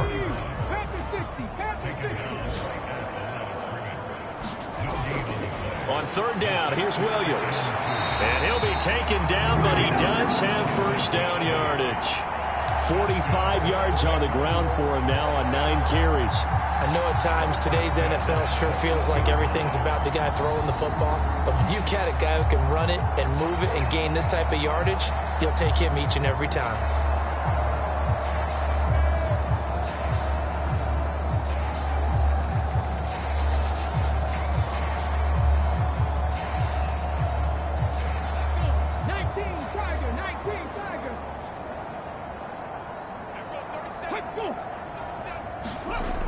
Now they'll switch it up here and look to throw. And he'll be taken down at the 20 after a gain of just 1. From the 20, here's the 2nd down and 9. Now a 10th carry. Here's Williams. He'll get forward for 3 down to the 16-yard line. 7th play of the drive upcoming here on 3rd and 6. Back to throw. That is caught. And he'll be taken down, but he does have 1st down yardage. That's good for 9 yards as they convert on the 3rd down play.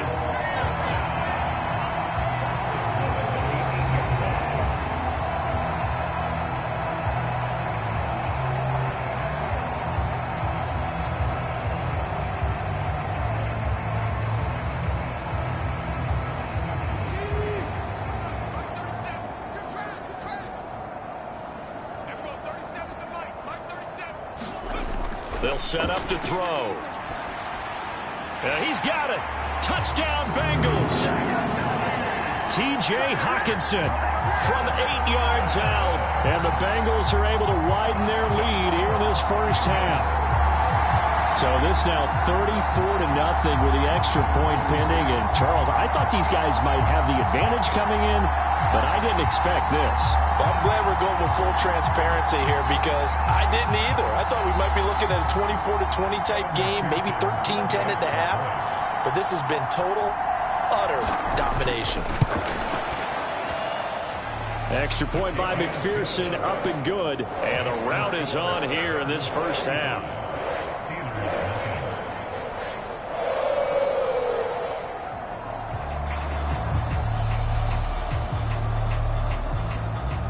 After the touchdown, McPherson on to kick this one away. And from back there, a wise move. He'll just sit on this one, and it'll come out to the 25. And now out come the Steelers. And last drive, 3 and out. Still a goose egg on the scoreboard. How do they break that goose egg? They've got to find a way to get the ball in the hands of their playmakers, get them some space, and try and make a first down and get some momentum going. It's been a struggle for them throughout the game, and that 3 and out on the last possession, that told you just how stalled they are on offense. So who will step up here? We'll see. Well, it's time for them to be good teammates right here. And what I mean by that is possess the ball for a little while. Get at least 2 first downs. Give their defense a chance to settle down a little bit after they give up a touchdown. And he'll get about 3 up close to the 35. The Steelers on 3rd down. They've had their troubles, just 1 for 6. They're looking at 3rd and a few inches. Looking to throw. Pickett. And he's going to be intercepted a 3rd time. Chidobe with a pick.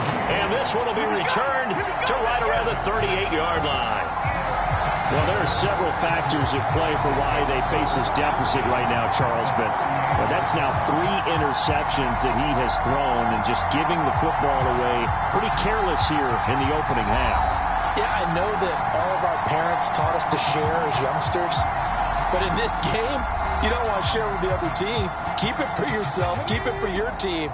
Got to cut down on all of those throws, those errant passes, if they hope to get back into this game. They'll run out of the gun here. Williams takes this to the 32, maybe the 31. Defensively rallying to the ball after the nice move. Now 2nd and 3. Here's a play fake as they set up to throw. He hits Adams, complete. And inside the 20 before he's brought down. 2nd catch for him today, and it'll wind up a 1st down.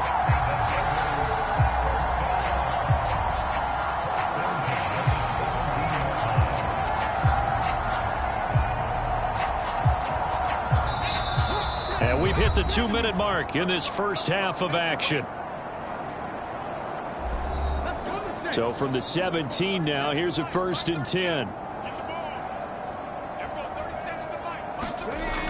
Out of the gun, they'll look to throw. And a dangerous throw there, incomplete. He threw that into coverage. It was nearly intercepted. He'll try again with the arm here on 2nd down. And that falls to the ground, incomplete. A nice job of bodying him up defensively, and now it brings up 3rd down. Again, he'll drop to throw. Over the middle, that's caught by Chase. And the Bengals are going to have 1st and goal as they try to finish off this drive with 6 points. A lot of deflated looks on that defense. It seems like they just cannot find a way to get a key stop on 3rd down. Here's another conversion, and now this offense, they're in a position to go up even further as they've got it 1st and goal.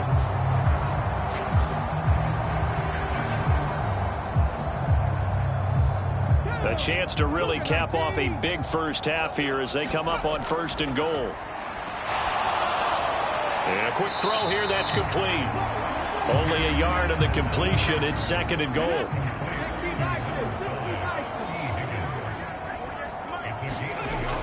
They'll stick with the passing game as he looks to throw. And he'll take this into the end zone for a Bengal TD. Taking it in from 4 yards out. And the Bengals have taken a 6-touchdown lead. Boy, I mean, at this point, what more do we say here? I got nothing. And you know, so many people talk all the time about having announcer-less games, and they want that.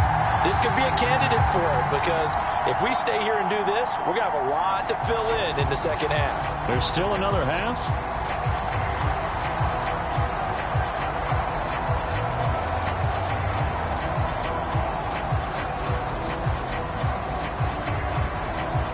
McPherson on for the point after.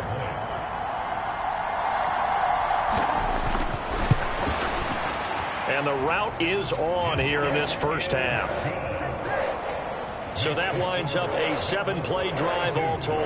And it results in a 4-yard touchdown run.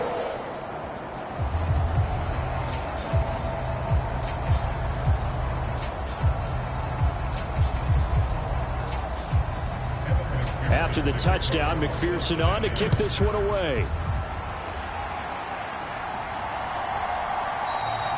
And he'll very wisely take a knee here as they'll bring this one out to the 25 on the touchback. The Steelers offense now, they get ready to head back on the field.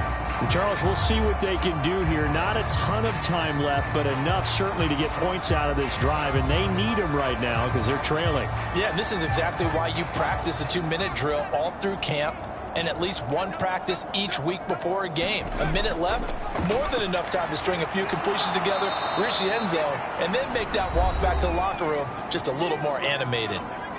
Now the Steelers use the first of their 3 timeouts as they'll stop it with a tick under a minute to go before half.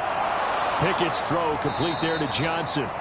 The Steelers signal for the second of their timeouts as they get the stoppage with a little over 50 seconds to go in the first half. Pickett to throw on first down. He gets it complete to Harris.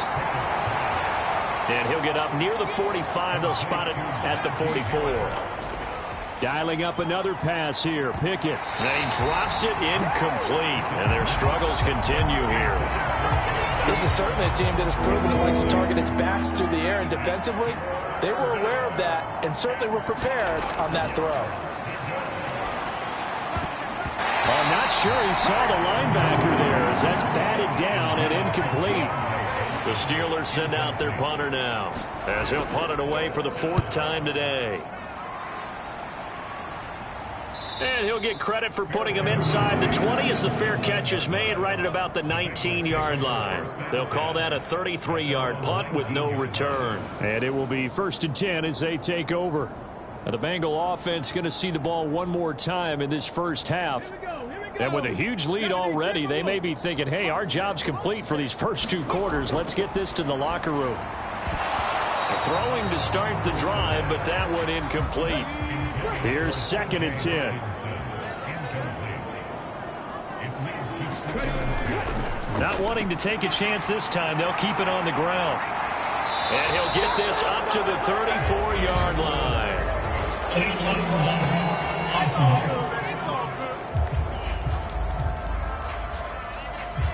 So that flag obviously takes away the good yardage that they had on the play. And talk about a momentum shift, because we can visibly see this celebration shifting from one side of the field to the other as soon as everyone saw the flag. And he's got a Bengals first down as he's got this up to the 35-yard line.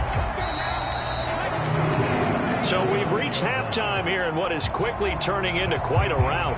As we'll send you down to Orlando, and we check in with Jonathan Coachman for our EA Sports Halftime Report. Coach. All right, Brandon, thanks very much. Things starting to get interesting in this final weekend before Thanksgiving. So let's see what's going on around the NFL. We'll get started up at Cleveland Browns Stadium in Cleveland. And it's the Browns who are out on top. Odell Beckham, a touchdown reception. From there, we head to the Big Easy to check on the Saints at home in the Superdome. And they've got the lead in that one over the visiting Atlanta Falcons. Romeo Doubs, a touchdown reception.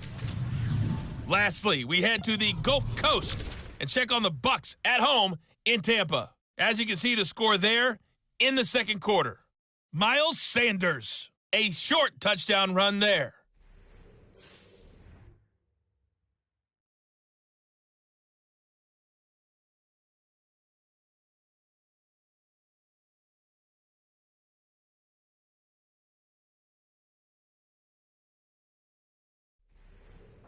All right, Coach, thank you, and we welcome everyone back for quarter number 3. The Bengals set to receive. They have the lead and the football to begin quarter number 3.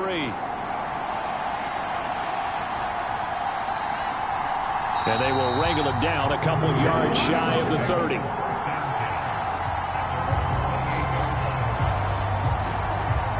The Bengal offense ready to go to begin this third quarter.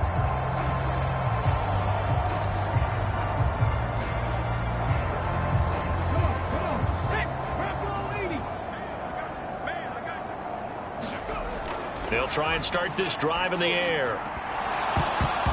And that one drops down, incomplete. Good coverage there, forced the ball free, and it's second down. They're going to look to throw. They'll set up the screen. This is Williams. A pickup of about 3 yards as he's taken down at the 31. Now 3rd down and 7.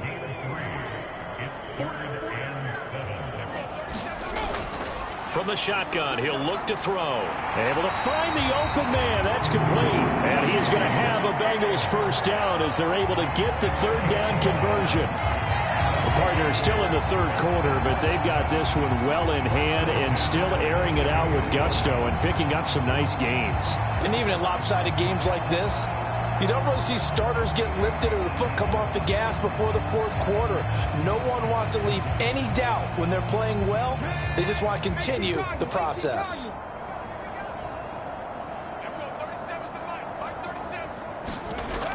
They'll look to throw again. He's got his tight end over the middle, T.J. Hockenson. He's tackled a yard short of the marker. Good gain of 9 on first down. Now that's staying ahead of the chains. Really good pickup on first down, hitting the tight end there. Now it brings up a second and manageable. Just found a hole in that zone. Oh, they're going to run a little pop pass here. 4 yards the pickup, first down. This, the second meeting of these two teams. You might recall they met back in Week 5. And it was the visiting Bengals who came away with a victory in that one, so they'll look to take the season series now here at home in Cincinnati. Higgins goes in motion right. And this winds up a gain of 4 to the 41. From the 41, here's 2nd and 6. The play-action fake. They'll look to throw. And they're going to have themselves another first down as the tackle's made at the Steelers' 29-yard line. They pick up 12 on the play there, and they move the chains. At this point, this offense feels like they could just roll out anything, and it would work. They are certainly in no hurry for this one to end, not when they can rack up some stats and continue to add to their lead.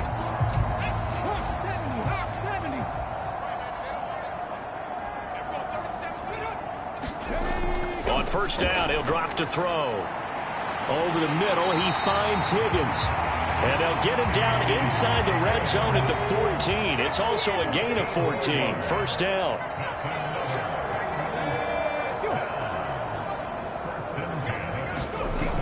Back to throw here. Got a man open. It's Chase. Call it a gain of 6 on the play. And that's going to bring up second down.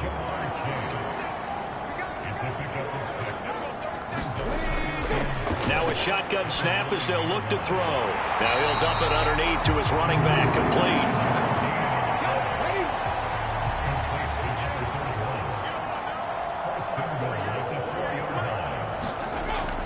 complete. Williams.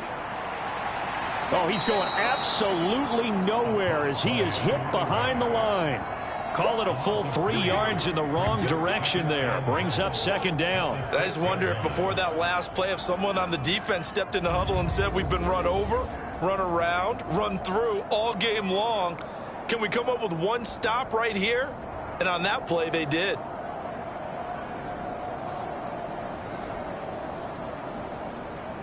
Second and goal from the 6 this time.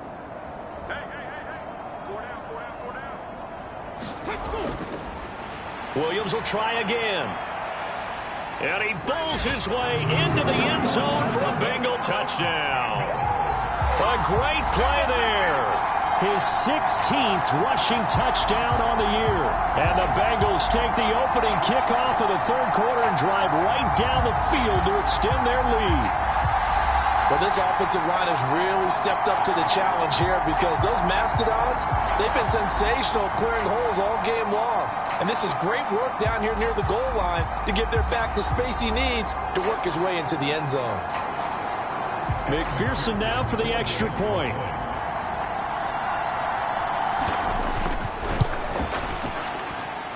And the lead grows even larger here in the third quarter. So that drive, 12 plays in length. And it's capped off by a touchdown run of 6 yards. This fielded right at the goal line. And he's up past the 20 to the 22-yard line.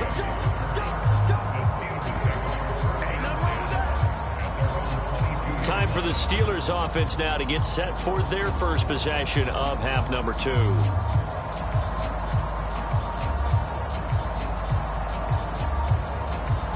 Pickett leads the Steelers up here with a fresh set of downs. At their own 22.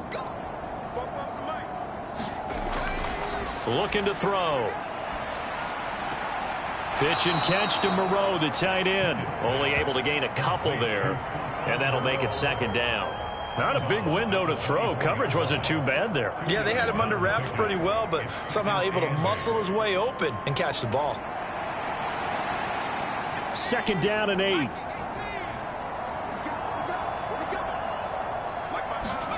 Now Pickett. Open man is Palmer. And he gets this one just shy of the 40, down at the 39. 50 catches for him now on the year, and he's got a first down. Well, maybe this offense has learned something from watching their counterparts work. I'm wondering if their coaching staff said, let's do what they've been doing the entire game, because that's worked well. This offense, they have not looked particularly good all game long, but a nice throw there for a good gain and a first down. So from the 39 now, they'll come up on a 1st and 10. On the give, this is Harris. There he goes, right side. And he finally goes down, but not before reaching the 21. 64 yards now on the ground on just 7 carries. We've seen him break off a big run already in this game, and for a second, that one looked like it might be another. Yeah, I think that any defense would say, look, we can't let him get to the second level, because sometimes he'll break off the big run on his own, but oftentimes you get additional blocking at the second level, which gets you deeper into the secondary. So the big play gets him all the way down to the outskirts of the red zone here for 1st and 10. And he'll take this ahead for about 4. Second down coming up. Some of the most unselfish players on any football team, defensive tackles, because we ask them to just eat up blocks and allow other people to make tackles. But when he can make a play himself, as we just saw there, that's a big day. And he'll go down here at the 12-yard line. 3rd down and 1.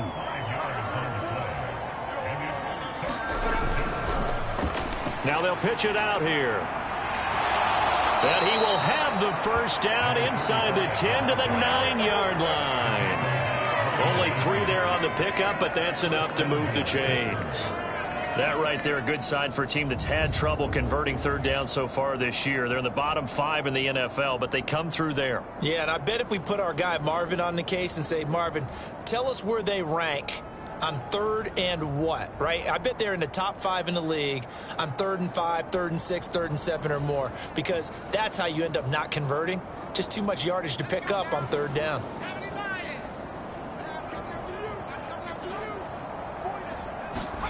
Pickett now from the gun here. And in for the Steelers, touchdown. Jelani Woods. A 9-yard touchdown grab. And the Steelers are able to at least get 1 score back. As a general rule, quarterbacks don't want to lock in on a receiver before the ball is snapped. But in this case, based on the matchup he thought he was going to get, it was favorable for his tight end. He locked in on him early and found him for a touchdown.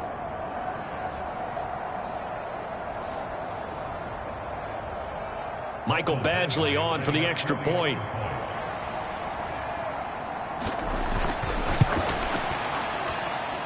So they get 1 score back, but still a long ways to go here in this 3rd quarter.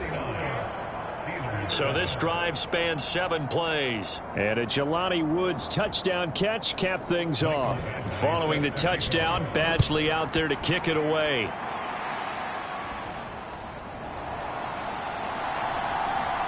And able to take it past the 25 and up to the 28-yard line. Cincinnati now ready to take the field. Still well in control of this ball game despite giving up that touchdown a moment ago. 60 vices, 60 vices. They start the drive on the ground. It's Williams. And this will leave him a yard short. Nice pickup of 9 yards on 1st down. Now that's the way you want to start a drive. Talk about a tone setter as well as a playbook opener. Now if you want to take a big shot over the top, you're all positioned to do so. On play action, they'll throw. Now a quick throw there, but it's going to be incomplete. They tried the throw on 2nd down, unsuccessful. Now it's 3rd and 1. Now a man who's been busy this afternoon, it's Williams. And able to get this one across the 45 before he's brought down. It's a Bengal first down, a pickup of 11. For a lot of guys playing this game, there's no better feeling than running right through a tackle. He's able to lower his center of gravity and churn his legs for a really nice pickup.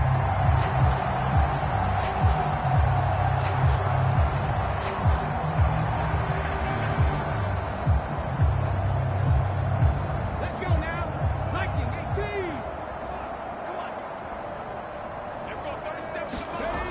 They'll look to throw here on first down. This one swung out to Williams.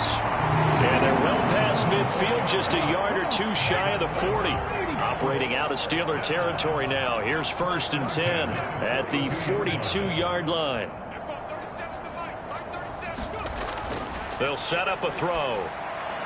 And that's complete to Adams. They'll give him 4 yards there, and it's 2nd down.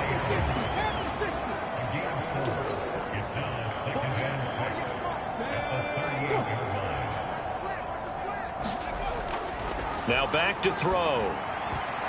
And his throw's going to be incomplete. 7th play of the drive upcoming here on 3rd and 6. Back to throw again. Going underneath, he's got Hockenson. And he'll be taken down, but he does have first down yardage. It'll be a gain of 6 that time as it moves the chains as well. 5th catch of the game for him there. Yeah, and the tight end position is now becoming a volume pass catcher. It used to be occasional, right? Safety valve. Throw one to him every so often, but mainly they want him out there to block. Nowadays, an integral part of the passing game, and they create such great mismatches that they often become the leading receiver. Now a give up the middle to Williams. And he'll manage to pick up about 4. It's 2nd down. Ball on the 27. Here's a 2nd down and 6.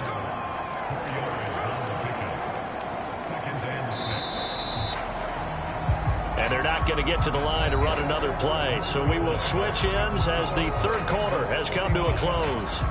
You're watching the NFL on EA Sports. 2nd down and 6 now.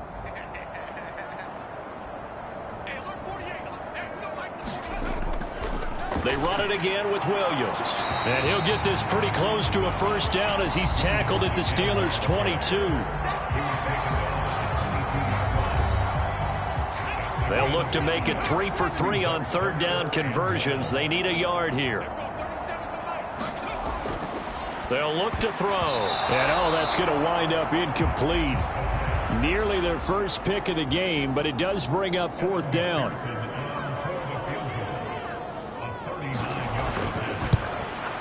McPherson's kick is good. And that will extend their lead even further.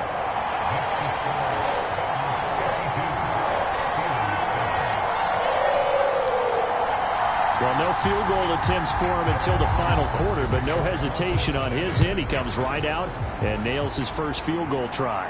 And give him a lot of credit, too, because he stood there the entire ball game, but has managed to stay with it both mentally and physically. When they called on him, he was ready, and he knocked it through the posts. And the Steelers set to take the field. And their 4-game win streak very much in jeopardy as they go to work here late with a 1st and 10.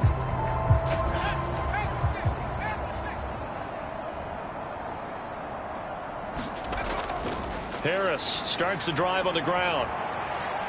And he'll be brought down right at the 30 here. 83 yards rushing for him now as he has been tremendous all day long. A good position to be in here, 2nd and inches. Pickett, he'll look to throw it. It's brought in by Harris. And he'll get it up near the 35, right at the 34 here. From the 34 now, here's 1st and 10. Pickett back to throw. Throw left side complete. That's Myers. And he's going to get a solid gain of 9 before being brought down. 2nd and right at a yard. Here's Pickett. Got his man complete over the middle. It's Johnson. And he's got another first down as the tackle's going to be made at the Bengals' 45-yard line.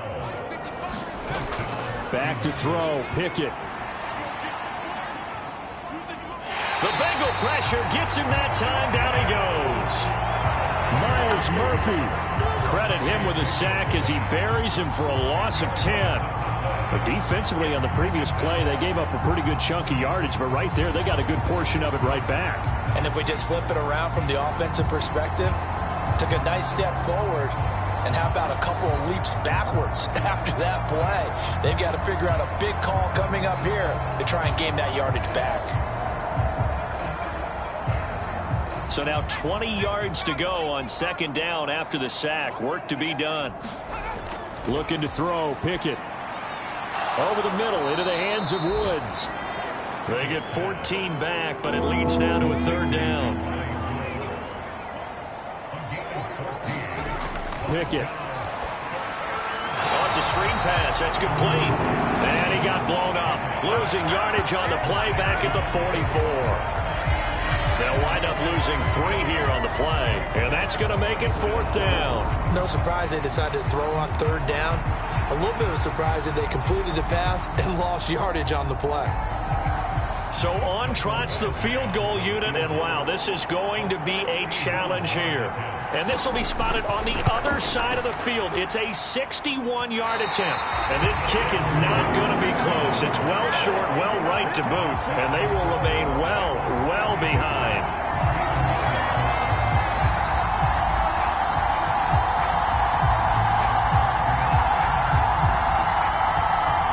Ready to go on offense. Out come the Bengals. We find ourselves here in the midst of a one-sided affair. A lot of fill time down the stretch, Mr. Davis. So we could talk about food because that is something that you and I both enjoy. We share that. We enjoy our time at the table. So maybe the best steakhouses in the city, but in all seriousness, the performances that we've seen this year, we've seen a bunch of great ones, and it's going to be hard to parse who's going to win the MVP. Yeah, it really is. Is it going to be a runner? Is it going to be a thrower? Can a defender finally win it this season? Those are the things that we could probably discuss. And collectively, this is about as dominant of a performance as you could have hoped for on both sides of the football. Might have to put it number 1 for what we've seen this season. It's caught at the 10. And they will touch him down, but not before he gets the first. Well, they only needed a small gain on third down. They end up getting over 30 yards. And even with the game seemingly in hand, they're continuing to fire away, pressing the ball down the field. Listen, it's worked all day. No reason to go away from it now.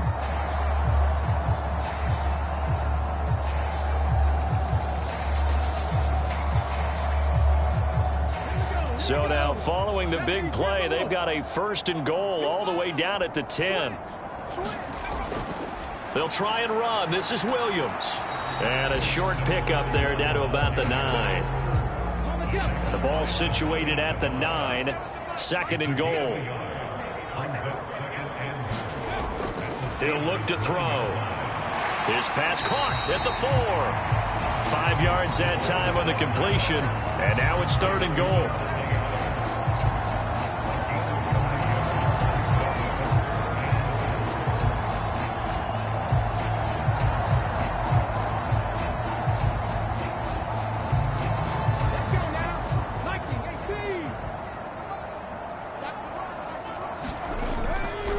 To throw here. And he will take it on in for a Bengals touchdown. A 3-yard touchdown run. And the Bengals extend their lead, and they are about to get to a 9-2 record. As that lead just swells and swells. Look, this has been dominance in all 3 phases, offense, defense, and special teams.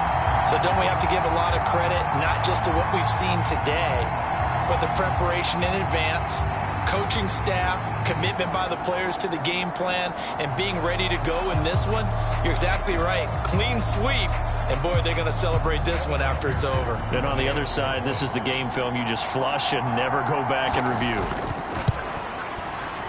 Extra point by McPherson, up and good. And this one was over a while ago as they just add on to that big lead.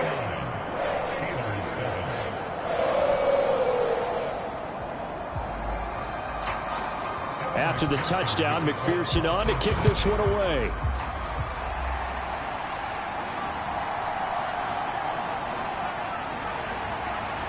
And he brings us out past the 20 to the 24.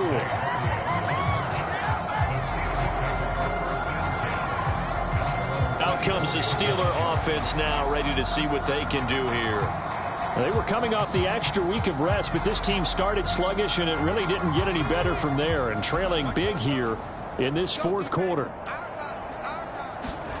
1st and 10, here's Pickett.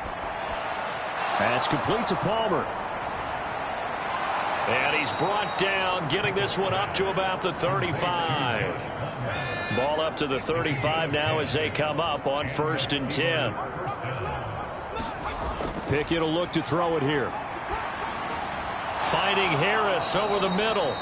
This will be stopped about 2 yards shy of the marker. 8-yard gain, 2nd and 2.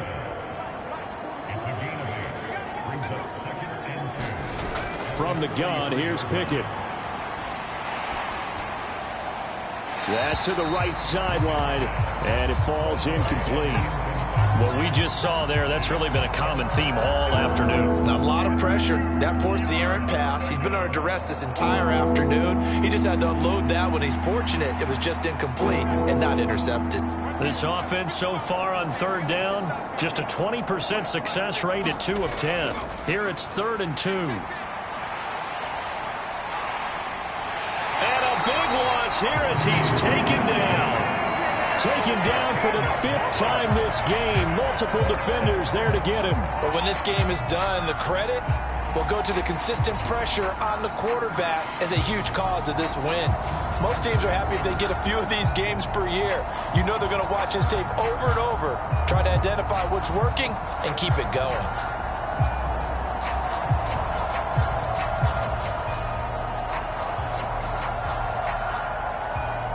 The Steelers send out their punter now as he's on for the 5th time here today.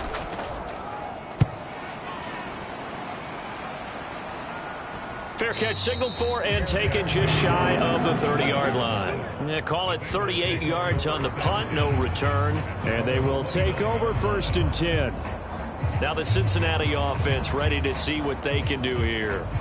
CD, I mean, they have just been scoring at will. It's been score after score after score, and a lot of times we use the term blowout for a lopsided ball game. And this has kind of gone past that. I think we're in historic territory right now. You nailed it. Historic territory. Perfect phrase for what we are watching. If this were a movie, what kind of rating would we put on it? Who would you allow to watch what we're watching right now? Let's hope this one gets over fast, because this game well decided a long time ago. And he's got a Bengals 1st down as the tackle made just shy of the 40. 115 yards rushing now on 23 carries so far. So the Bengals in possession of the football here as we get you reset. And they have just about put this one on ice as they've got it here 1st and 10. They'll try and run down some clock with Williams. Zadarius Smith able to get him down. Now 2nd and 5.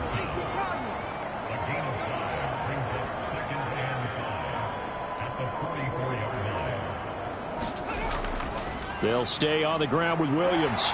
And he'll get it down to the 47 here.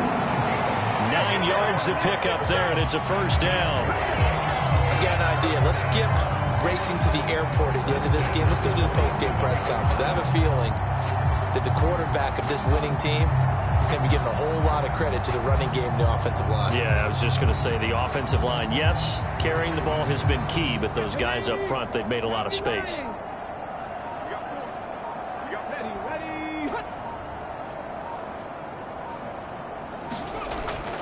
Now a 1st down carry. It's Williams. And maybe a measure of revenge there. He's had his way in this one, but this time they get him behind the line. He'll lose a yard there, and it's 2nd and 11. On this day, the ground has been his, but at least on that individual play, we just saw the defense finally with a win. Yeah, they finally got one, and that's a win for them, but all game long, he's seen the holes, and they've been huge for him.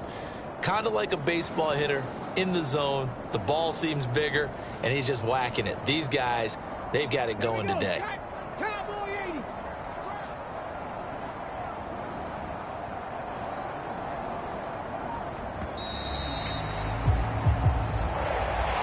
Well, Fans usually love to see scoring, and there was no shortage of it today. What a dominant showing from an offense that was truly playing at an elite level in this contest. Partner, this game was over a long time ago, and you noticed they did not want to slow down anything. Absolutely a dream scenario for everyone on that offense, and they took advantage of every second. Guaranteed popcorn for everyone in their film session.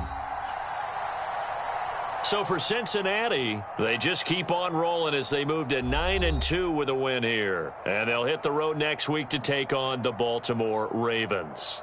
Meanwhile, for the Steelers, it's a loss that sets them back in their playoff push as they fall to 6-5. And they'll get a chance to redeem themselves at home next week. So that'll do it for us. For my partner, Charles Davis, and all the hard-working men and women on our crew, I'm Brandon Gaudin. You've been watching the NFL right here on EA Sports. It's a win for the Bengals as we say so long from Cincinnati.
Today, from Hard Rock Stadium in Miami, Florida,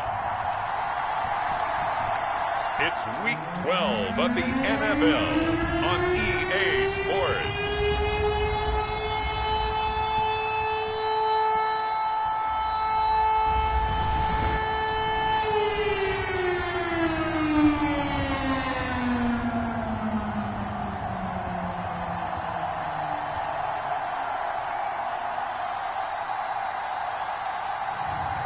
It's the Miami Dolphins taking on the Chicago Bears. From beautiful South Florida, there's a look at Hard Rock Stadium in Miami. Today, Week 12 of the NFL season is upon us, and we've got a good one in store, as it'll be the Chicago Bears taking on the Miami Dolphins.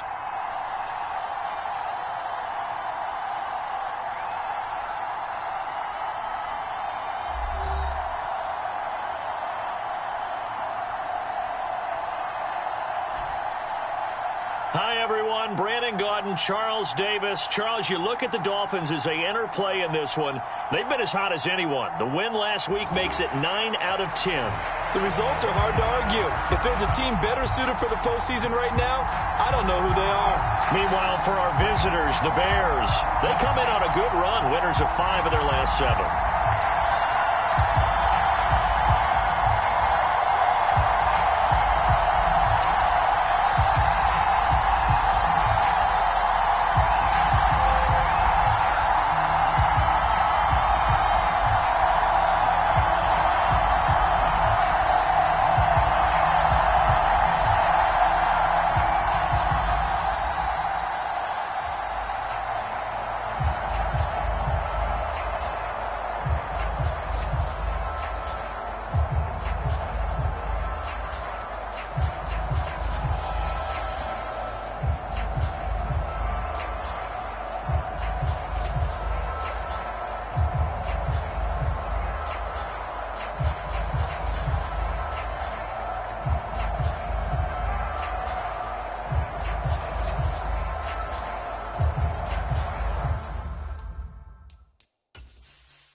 The final playoff push is upon us. It's Week 12 of the NFL season, and we're underway on EA Sports. Taken at the goal line. And his guys will get the football right at the 20-yard line.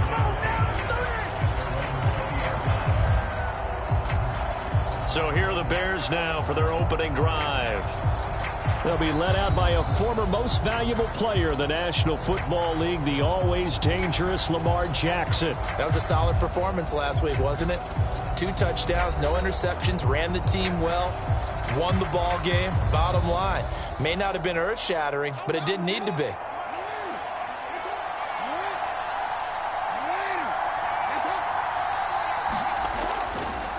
They begin the drive with Johnson. And he's going to take this ahead for right around 3 yards, but no more than that. 2nd down. For Johnson, the numbers for his performance from last week: 19 carries, 87 yards, and a touchdown.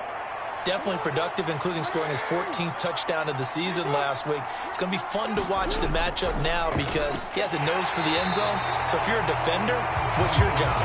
Keep him out. That's a big loss of 3, and it brings up 3rd down. This defense for the Dolphins, they were terrific last week in the win over Denver. And as in any game, takeaways are always a big key. They're always discussed on defense. There's an emphasis there, and they came away with 3 interceptions in that game.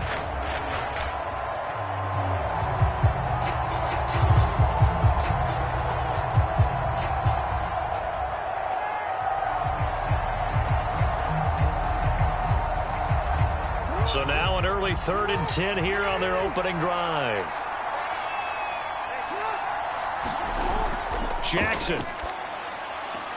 He gets it left side to Johnson. And he's going to get this one across the 30-yard line. A Chicago 1st down there on a gain of 11. I just know defensively, when you see 3rd and long, you just tell each other, Guard the sticks. Don't let them get to the first down line. Anything underneath will make the play. But you have to take care of all responsibilities and know that they swing it out to a back. One-on-one tackles in the open field are critical. And if you miss, sometimes you end up on the wrong side of that first down gain. From the 32 now, here's 1st and 10. From the gun, Jackson. And the throw left sideline here is caught, but they'll rule it incomplete. Couldn't keep his feet in. 2nd down.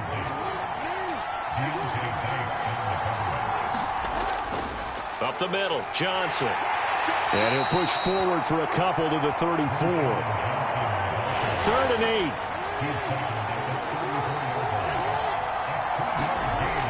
To throw is Jackson. And this is going to be intercepted. Chauncey Gardner-Johnson with... Now he's hit on the return. It's a loose football. And the Bears are going to get possession here as they force the opening drive turnover. Well, do you want to unpack that one, or do you want me to? You're the boss. We get the interception, then really he's just too loose with the football on the return, and he coughs it right back up the other way. I've seen this happen in an NFL game, and boy, did it cost someone. San Francisco at Atlanta a few seasons ago. Atlanta throws the interception. San Francisco runs it back. Game is salted away. Fumbles. And now, as with every potential turnover, they're going to take a second look at this just to make sure. And the question, was the knee in fact down before this ball comes loose? And is the video convincing enough to overturn it? A lot of factors here. Remember, you also need clear possession of football afterwards. This is a tough one to overturn.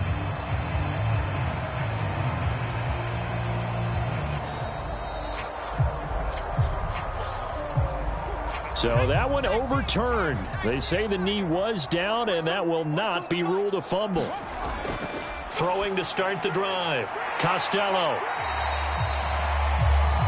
The numbers for him from a week ago, 9 catches, 58 yards. And he's able to pull that last pass in, but this is usually a pretty tough unit to try and maneuver against. They're in the top 10 in the league against the pass, and you and I both know there's not much difference between 1 and 10.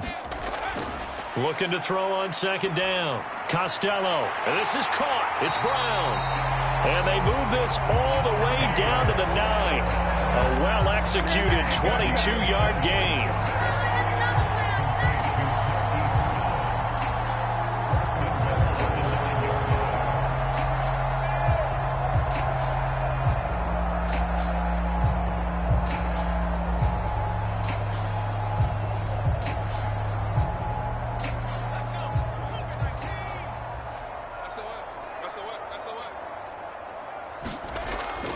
Here's Walker. He pushes forward for maybe 3 down to the 6-yard line. The 6-yard line, the line of scrimmage on 2nd and goal. Back to throw. Costello. That is caught by Waddle. Touchdown, Miami. Jalen Waddle with touchdown number 7 on the year. And the Dolphins take the early turnover and convert it into an opening touchdown. And all about timing there on that short slant, Charles. Exactly right. That was timed up so well. The route, the throw, touchdown. Now for the extra point, Daniel Carlson.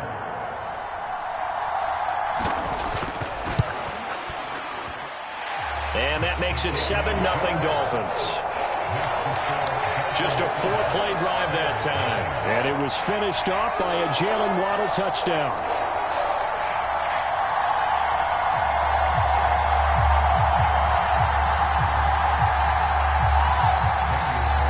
Following the touchdown, ready to kick it away is Carlson.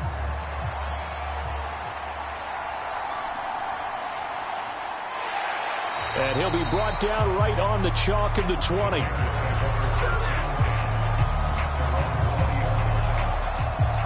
Chicago works their way back onto the field here for their second drive of the game. Things a lot different than the last time they were on the field. Remember, they threw the interception, gave up the touchdown, and now trailing 7-0 and looking for a response. They go back to the air here after the INT on the last drive. And he's tackled a yard short of the marker. Good gain of 9 on first down. Ball on the 30 now. Here's 2nd down and 1. Here's Jackson to throw. And his throw here's incomplete. They tried to throw on second down, unsuccessful. Now it's 3rd and 1. They'll try and run for it. Here's Johnson. And he will have the Bears first down as they're able to get the 3rd down conversion. That's about what you would expect since they're so efficient on picking up 3rd downs in the top 5 in the NFL. It's all a mindset, and I guarantee you, it started in the offseason. 3rd down's important to them. They find a way to pick them up at a very good clip.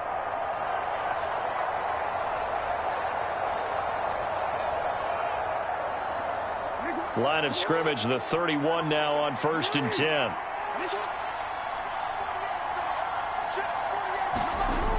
Jackson now.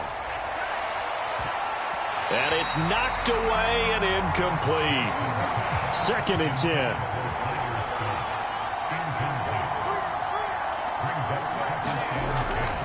From the gun, a run for Johnson. And this will be a Bears first down as the tackle made it about the 43-yard line. After he cleared the line of scrimmage, nice little hole developed. Yeah, he got great blocking right there at the start. But how about his vision, finding the open spaces and letting his feet carry him to them?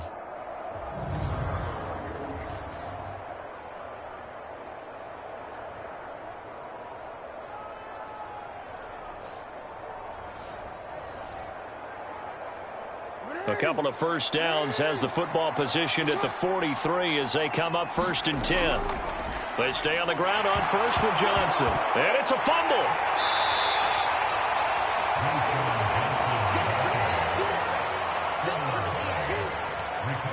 Wow, that ball gets knocked free, but a teammate comes along and scoops it up. It's almost like baseball. Guys at bat, people are on base in scoring position. One guy doesn't get him home. The next guy comes through and picks him up. And avoids the turnover.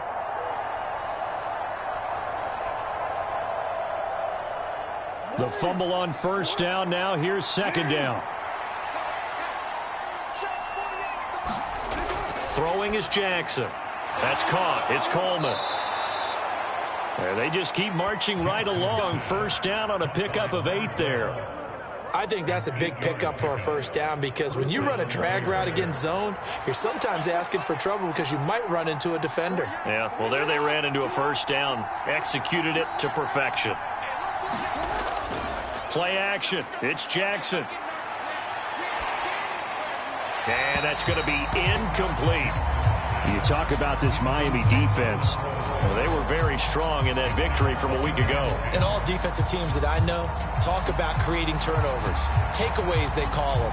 And anytime you can get 2 or more in a game, you've had a really, really good performance. They exceeded that number in a big way.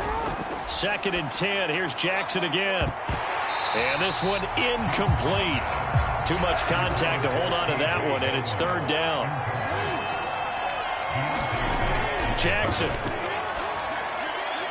It's a short one here, complete to his tight end. They'll wind up getting just a yard out of it. And that's going to bring up the 4th down. Well, the strategy was evident there. Get it to your tight end and make it a one-on-one play with a cornerback.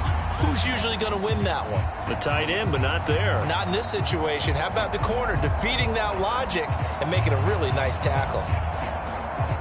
On 4th down, ready to punt, Michael Dixon. And the win last week punted 4 times as this one's away. And no return possible here as they angle this one out of bounds. So Miami coming out for their 2nd drive.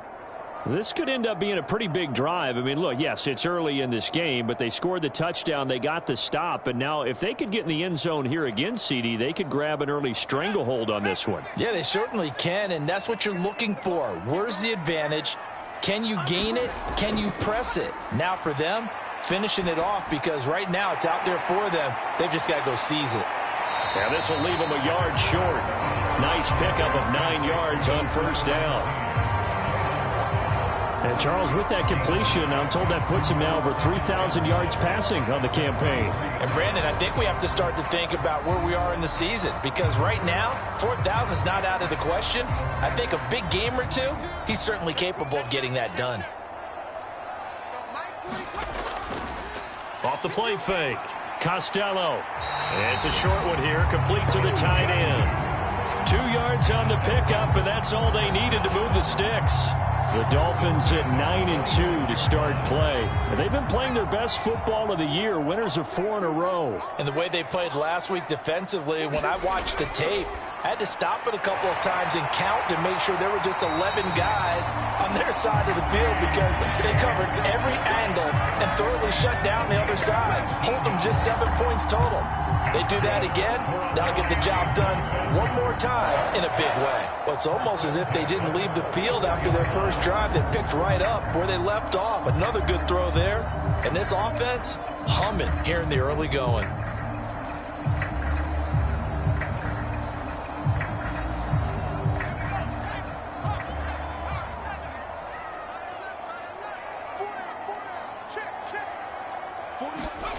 Again, he'll drop to throw. Over the middle and complete to Waddle. And he is tackled inside the 40, not quite to the 35. Another big hitter there. This one good for 18. Barney sold the go route really well. Thought he was going deep, then curled it back inside for a nice completion. DBs love when they pump the brakes, don't they? Yeah, that's really a whole lot of fun. It's almost like you said, listen, if you're going to sell the go, just go. Well, let's see who's faster. So into Bear territory now. This is 1st and 10 at the 37-yard line. They'll stick with the passing game as he looks to throw.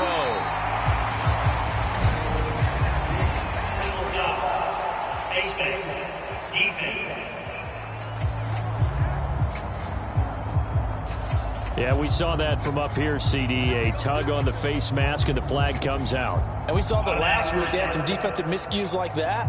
And they told us that they had worked hard on it in practice and thought they had it all cleaned up. But obviously the message hasn't really sunk in. They'll look to throw again. And he rifles one incomplete. Now a 2nd and 10. To throw again. Costello. And this is incomplete. This offense was on the move. Now 2 straight incompletions have them looking at 3rd and 10. Out of the gun. They'll look to throw. Touchdown, Dolphins. Hollywood, Marquise Brown from 17 yards out. And the Dolphins are off to a 13-0 first quarter lead. Another impressive drive, so they're 2 for 2, 2 touchdowns. Charles, a great start to this ball game for them. And one of the words that's really worked its way into our lexicon is stacking. They've stacked momentum each time out, not only on offense. Between those touchdowns, defense held, forced to punt to get the ball back, and they've played awfully well in this one. Both sides playing at optimal level.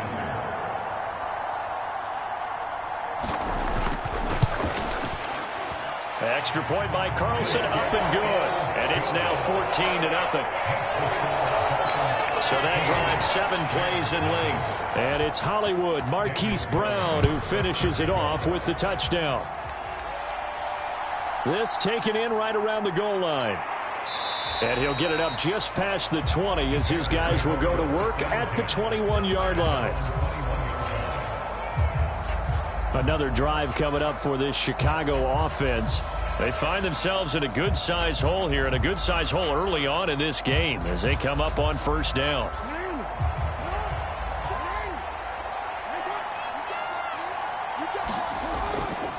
And they'll start the drive on the ground with Johnson.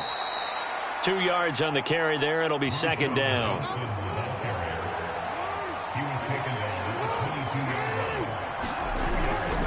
They go to Johnson again. And he'll get this up over the 25 to the 26. Here is 3rd and 5.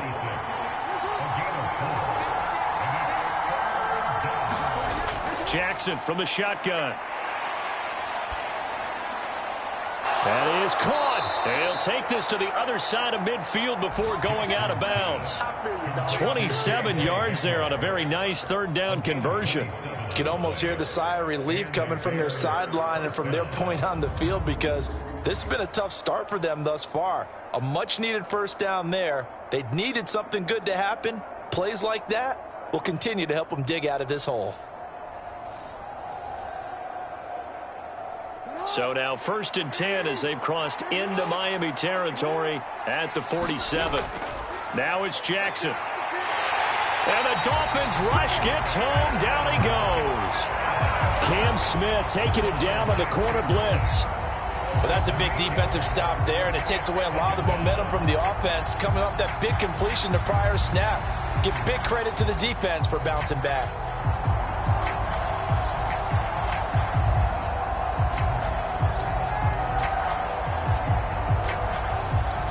So that complicates things a bit here. 18 yards to go now on 2nd down. On the option right is Jackson. And they won't fare much better here as he maybe gets back to the line. The Dolphins bring on an extra defensive back on 3rd down. Now it's Jackson. And a throw there going to be incomplete. Here's Michael Dixon now to punt.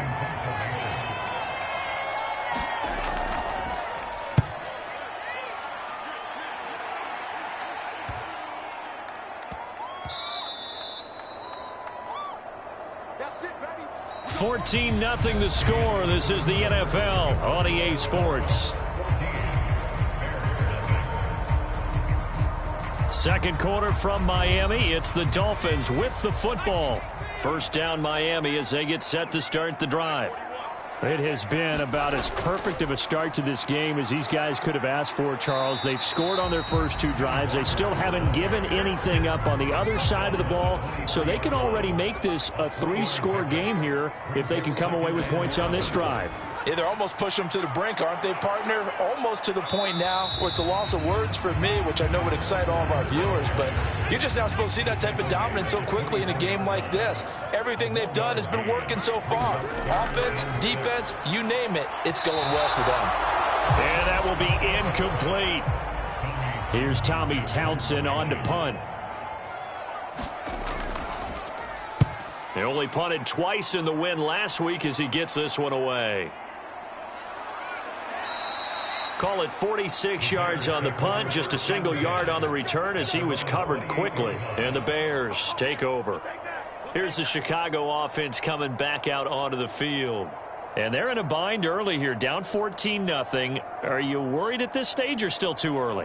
You're worried. You're just trying not to transmit it to the rest of your team. You want to make sure that they stay positive.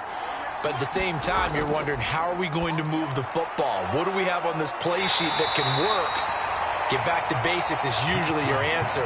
And make sure you find the guy who can move the ball fastest for you if you just get it in his hands. Yeah, still 2nd quarter. You get points on the board here. I think you're feeling okay. On 2nd down, here's a keeper by the QB. And getting this just shy of midfield, they'll spot it at the 49. And that'll go for a gain of 18 on the keeper. 1st down. Well, he is certainly dangerous when he spots a lane, and he keeps it himself there. Worked out well. And how about the moving parts on a play like this? You know you have to practice it over and over because it's almost like a ballet that has to be choreographed. But how about once he made the decision to go, he committed to it and went. And let's face it, most teams are going to defend the running back much more than the quarterback on that type of a play. A 1st down carry here for Johnson. And he's across midfield and into Miami territory. Ball placed at the 45 for 2nd and 5. Here's Jackson. It's caught by Coleman. And he's got another 1st down as he's brought down at the Dolphins' 32-yard line. From the gun, it's Jackson. Oh, everything falling apart now. Another one intercepted. Picked up by Javon Holland. And the Dolphins are going to take over once again at their own 25-yard line. Well, this had trouble written all over from the start. He's got 2 extra defensive backs in the game he's got to deal with. They're in a dime set. So everywhere he's looking, he's seeing a different color jersey. And sure enough, this one winds up being intercepted. So now the Dolphins set to take over on offense. They're working on a 4-game winning streak, and they lead this one as well right now as they start 1st and 10.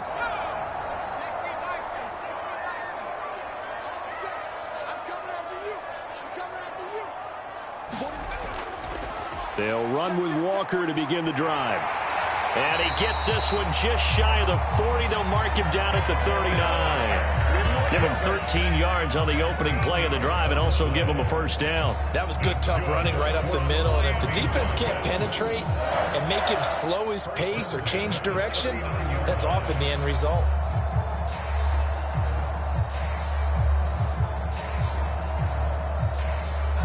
So from the 39 now, they'll come up on a 1st and 10. Off play action. Costello. Catch is made by Metcalf. And taking it across midfield and just shy of the 40. Right about 20 yards on the pickup. Officially, they'll say it's going to go for 19. Oh, I like that play call there. After a run for good yards, you get a defense thinking they'll go back to the well. So that's a great time to call play action and give your receivers a little extra edge. And they complete the pass there for another first down. So into Bear territory now. This is 1st and 10 at the 42-yard line. Operating from the gun. Costello. He's going to let this go. Back of the end zone. That is incomplete. Ball on the 42 as they come up 2nd and 10.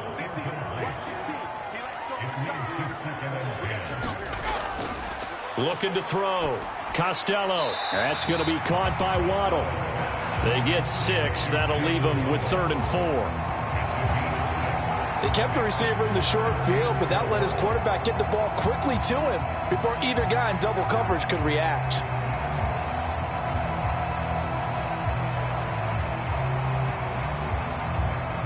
The Bears bring out an extra defender in the secondary now for 3rd down.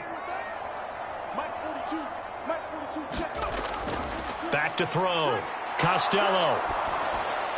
Work in the middle of the field, and he's got a man complete. And he's going to have another first down as the tackle's made here at the Bears' 21. 15 yards there on the catch and run.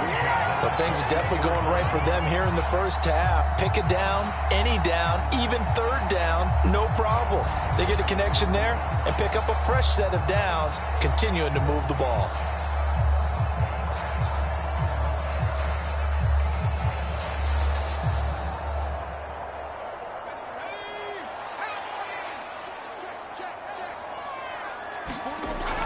Throwing on 1st down.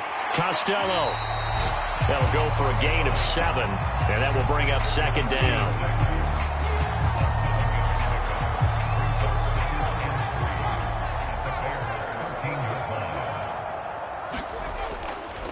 To the right side, this is Walker, and he'll get it here to the 10-yard line. They'll get 3 as the drive continues. It's a 1st down.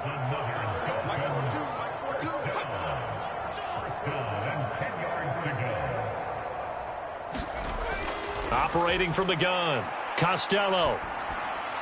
That is caught. And now a fumble. The ball's out. Touchdown. The catch and the touchdown, they were the end result of a terrific route run by the receiver.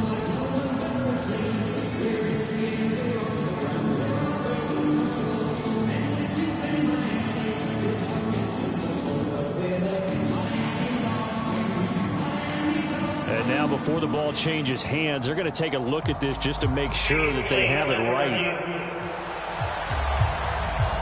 Now the question, was the knee in fact down before this ball comes loose? And is the video convincing enough to overturn it? A lot of factors here. Remember, you also need clear possession of football afterwards. This is a tough one to overturn.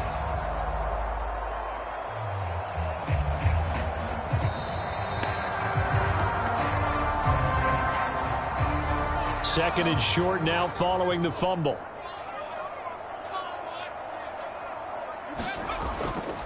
Up the middle they run. It's Walker. And he takes it into the end zone for the Dolphin touchdown. Ken Walker, his 12th rushing touchdown on the year.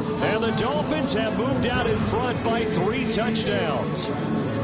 Well, I don't think that we're ready yet to say the route is on, but they have certainly looked near flawless here this first half, and now an extra point away from making it 21-0.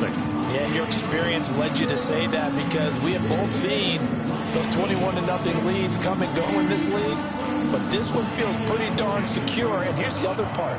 even when people chip away at it, it forces you into being almost perfect on the other side, doesn't it, in order to try and mount a comeback. Extra point by Carlson, up and good. And that makes the score 21-0. Following the touchdown, ready to kick it away is Carlson.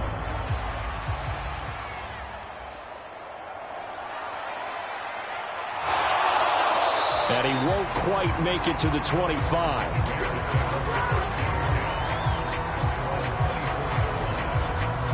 And now Chicago getting ready to go as they take the field. And this, you'd hate to say that a drive in the first half must end in points, but you're down 21-0. They're going to have to get something going fairly quickly. I would agree totally with that, because if you're going to mount the comeback, it's going to have to come in bits and pieces. It doesn't just all come at one time, right? We haven't seen anything more than a 6-point touchdown ever in this game, right? So that's how it has to be done. Get points on the board now. Start your comeback. But you're exactly right. Let's get it going. And a loose football. And this is picked up by the Dolphins. And his guys are going to get the football at the 37-yard line. Always costly to cough up that football. These defenders, they become so adept, though, at jarring it free.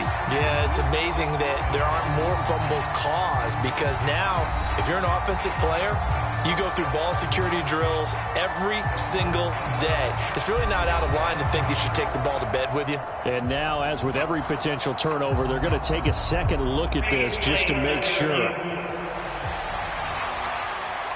Now the question, was the knee in fact down before this ball comes loose? And is the video convincing enough to overturn it? A lot of factors here. Remember, you also need clear possession of the football afterwards. This is a tough one to overturn.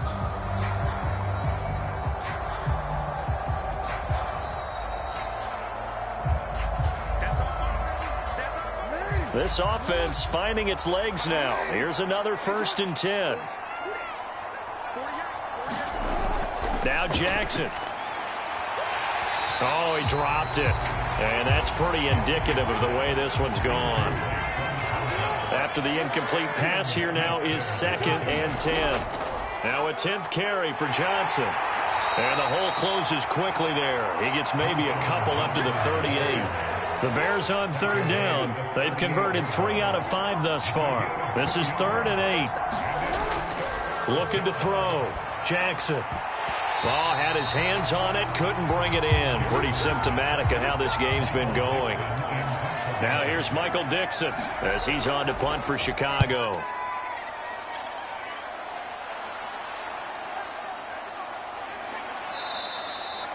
It'll be a 44-yard punt. The return goes for 8, and it'll be Dolphin football. Now this offense back out and set to go for their next drive. A long drive last time out for this offense, Charles. If you remember, they started basically in the shadows of their own end zone, marched it down the field, and a lot of that was through the passing game. And, partner, as a former defensive back, I'm having almost a physical reaction watching what's happening right now. But let's give credit where it's due, because they've done an excellent job moving the ball through the air. Secondary getting picked apart pass by pass. Obviously, they need to make some adjustments there on the back end. And because offensively, we know that they're not going to be shy about throwing that football. And that's what I'd like to see out of this defense, a little fire, a little toughness. It hasn't been the best first half for them, but they did do a nice job there, forcing a loss on that play. A loss of a yard there to start out. That leads to a 2nd and 11. Sticking with Walker on 2nd down. And once again, he's going to be stopped up behind the line. 2nd straight play. Shades of the 85 Bear defense a little bit. That'll wind up as a loss on the play, so now they're staring at a 3rd down and 12. Well, it's almost football 101 that you preach to your safeties. Don't let anyone get behind you. You're the last line of defense. But he didn't let the play come to him.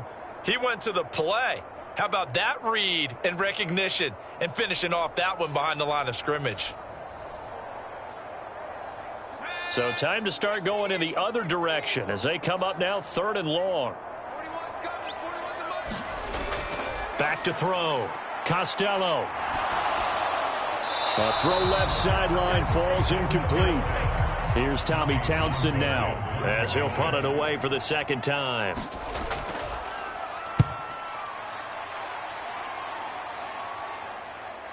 There's a nice move. It's a 46-yard punt, 2 on the return. Now the Bears offense ready to take over again.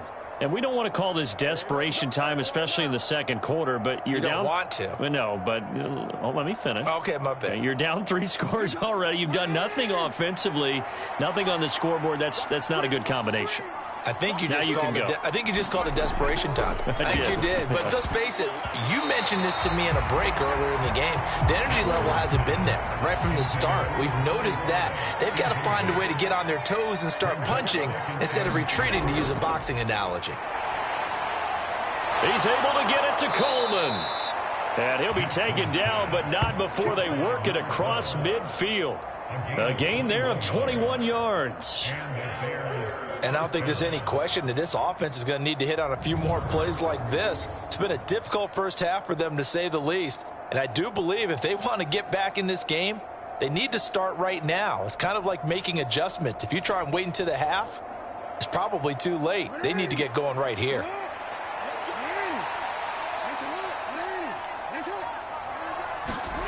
Throwing on first down, it's Jackson. Oh, now a loose football. Coleman lost it. But it looks like one of the DBs has it. And his crew will take over at their own 45-yard line.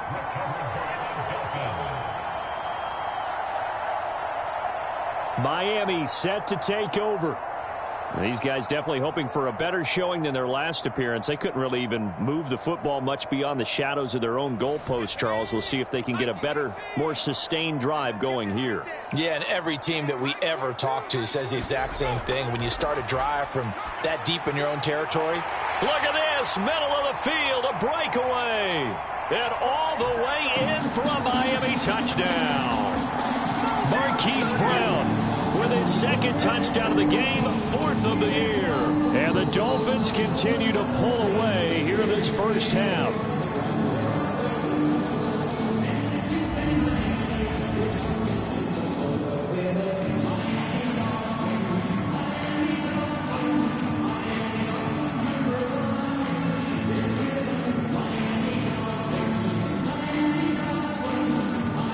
Carlson down to add the extra point.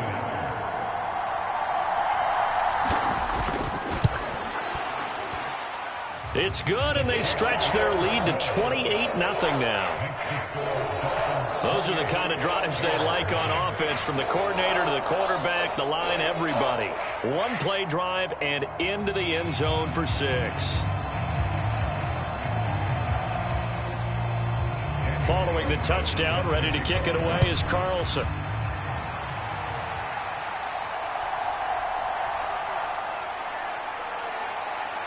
He takes this near the 25. Just a little pass there. Call it the 26.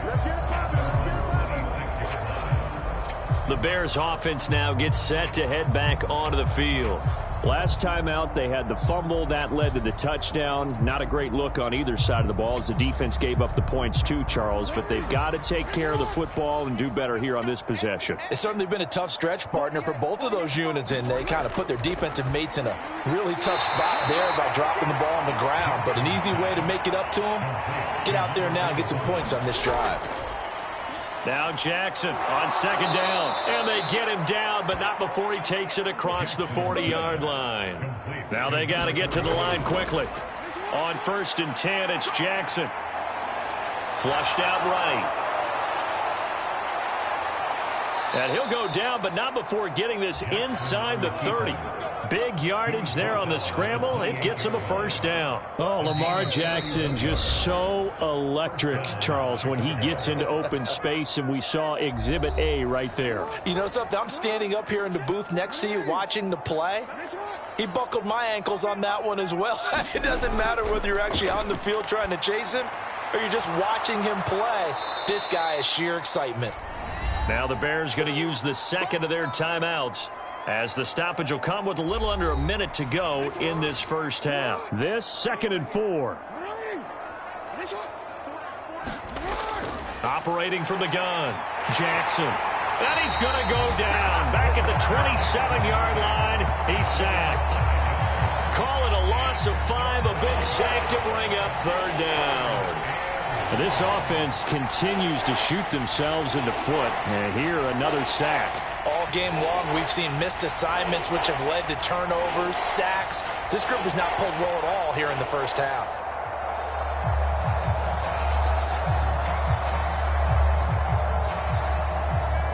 They'll come up now 3rd and 9. Operating from the gun, Jackson. The throw here right sideline falls incomplete. Now we've got a field goal coming up here for Chicago. This from 44 yards out, left hash.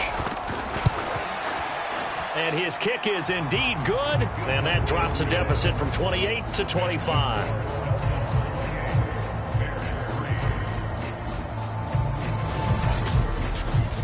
Maybe a moral victory of sorts. They're on the board here late in the first half, but this offense just hasn't looked that sharp. Yeah, but at least they got the 3 points, right? At least they have something to, quote-unquote, hang their hats on and maybe feel a little bit better about themselves as they head to the half. And the Dolphins with one final possession here in this first half. And with time quickly fading here in the second quarter, not sure how aggressively, offensively they want to play this. I think we'll find out just how much they trust their guys in this situation if they decide to take a shot. And he'll just push his way forward for a few as the clock will run.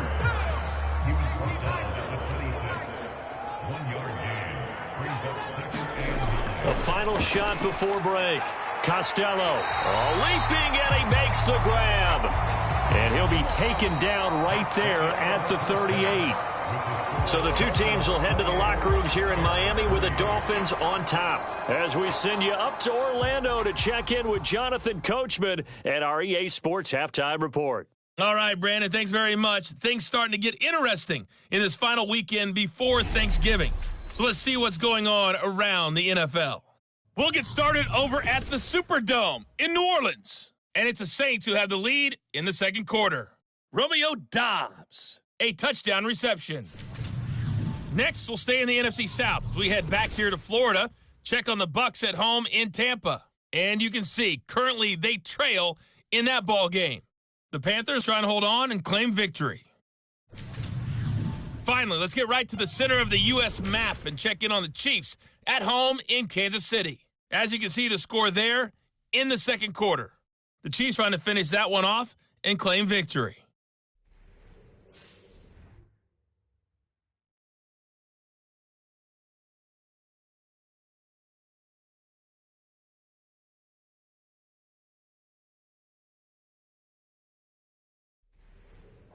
All right, Coach, thank you, and we welcome everyone back for quarter number 3. Set now to kick this one away, and off it goes.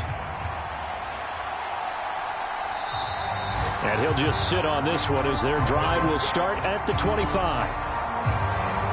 Out comes the Dolphins now. They'll go on offense first here in this third quarter. And it's hard to imagine that the first half could have gone any better for them. So what's the approach here in the second half? Just continue to play smart football because they got the other team down and they feel good about the position they're in. The obvious thing people would say is just keep attacking, but I think you also have to be smart about it. Avoid turnovers. That's about the only thing that can derail you at this point. Attack, but make sure you take care of the ball. And that's what this defense is going to need to do more in the second half. Good pressure that time, forces some indecision in the backfield. He's going to wind up being taken down for a nice loss. After the loss to start out, here's 2nd and 11.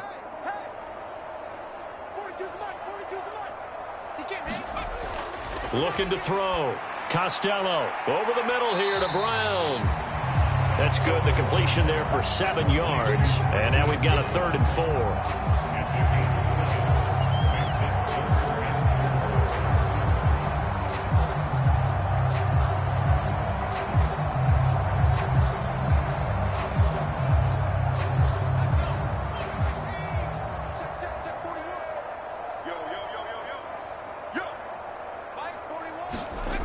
Back to throw. Costello. He had a man open, but he missed him, and it's incomplete. That is exactly what you needed defensively. It's a long road back from here, but that's a good start to the second half as they force a punting situation and a 4th down. The Dolphins will send out the punter now as he's on to kick it away. He's averaging just under 50 yards a punt as he gets this away. Call that a 45-yard punt, just 2 yards there on the return. So here are the Bears now as they get set for their first possession of the second half. CD, they certainly know the hole that they face as they begin the second half. They have to do what precious few teams have done in NFL history. That's try to come back from a 4-possession deficit. And, partner, you know as that team gathers, they're saying to each other, you never say never, right? Because if you're on an NFL roster, that's how you have to think. You can always come back and win a ball game. And let's face it, we saw a certain Super Bowl, a 25-point lead late, that wasn't enough to put someone away. But that being said, this task is near impossible. Let's face it. And bottom line is, it officially becomes impossible if this possession is an empty one.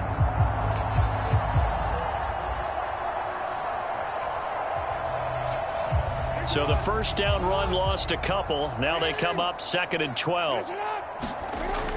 Looking to throw. Jackson. Open man Hamler. That's complete. And he's tackled at the 38, but they doubled their yardage. The play started at the 19, and they gained 19. Well, a lot of ground left to make up, obviously. A lopsided contest, and we're already in the third quarter. And they won't get it all back in one play or one drive. That's cliche, but it's true, Charles. If they can just maybe get plays like that and get a little momentum built, they can get the scoreboard a little closer. And can you add some blinders to the cliche, meaning keep these guys from looking at the scoreboard, because that doesn't help them at all right now. Their focus needs to be on finishing every drive with points and playing mistake-free football from here on out. And he's going to be stopped up quickly here. Just a yard up to the 39. Here now 2nd and 9 from the 39-yard line. Back to throw. Jackson. Throwing quickly there, but it's incomplete. After an incomplete pass on 2nd down, that'll leave him trying to convert on 3rd and 9. Looking to throw.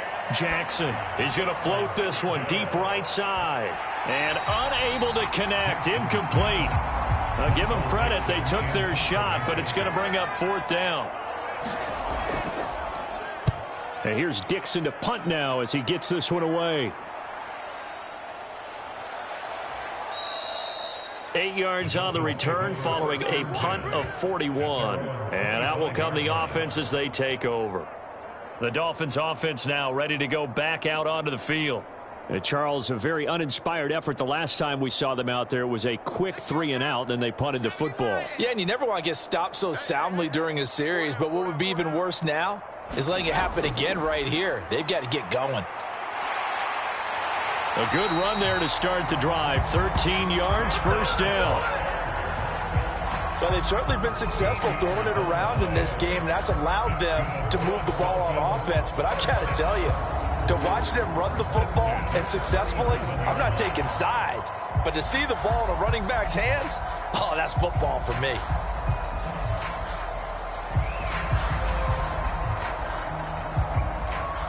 Line of scrimmage, the 37 on 1st and 10. From the shotgun, he'll look to throw. And this will be good for a pickup of 9 to the 46.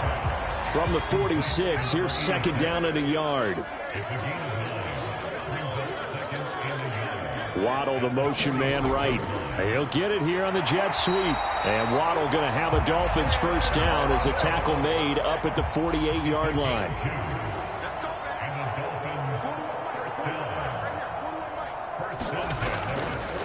Off the bootleg. Costello. And that is incomplete. He couldn't hold on through the contact. Brings up 2nd down. Throwing again. Costello. Throw out wide to Walker. And he'll be taken down at the 44-yard line.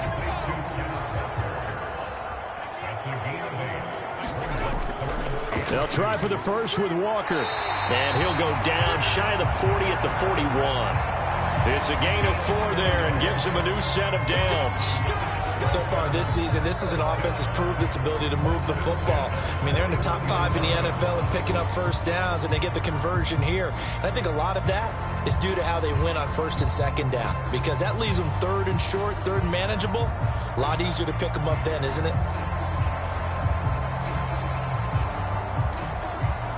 So 1st and 10, and if they score on this drive, might have to start digging in our second half blowout material. And going right back to Walker. Give him 5 on the carry there, and it'll be 2nd down.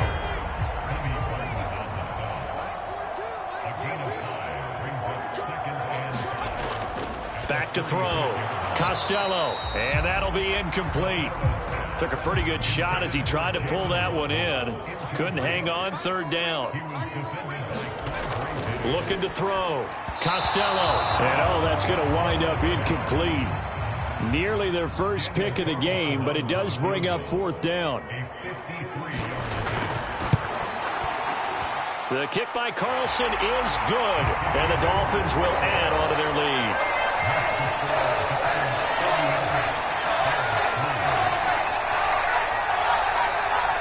So after 4 touchdowns in the game for this offense, this time they're forced into taking the 3. But you did mention 4 touchdowns, right? So 4 out of 5, not too bad. I think that's a pretty good record for them. And he will make it to the 20-yard line and no further.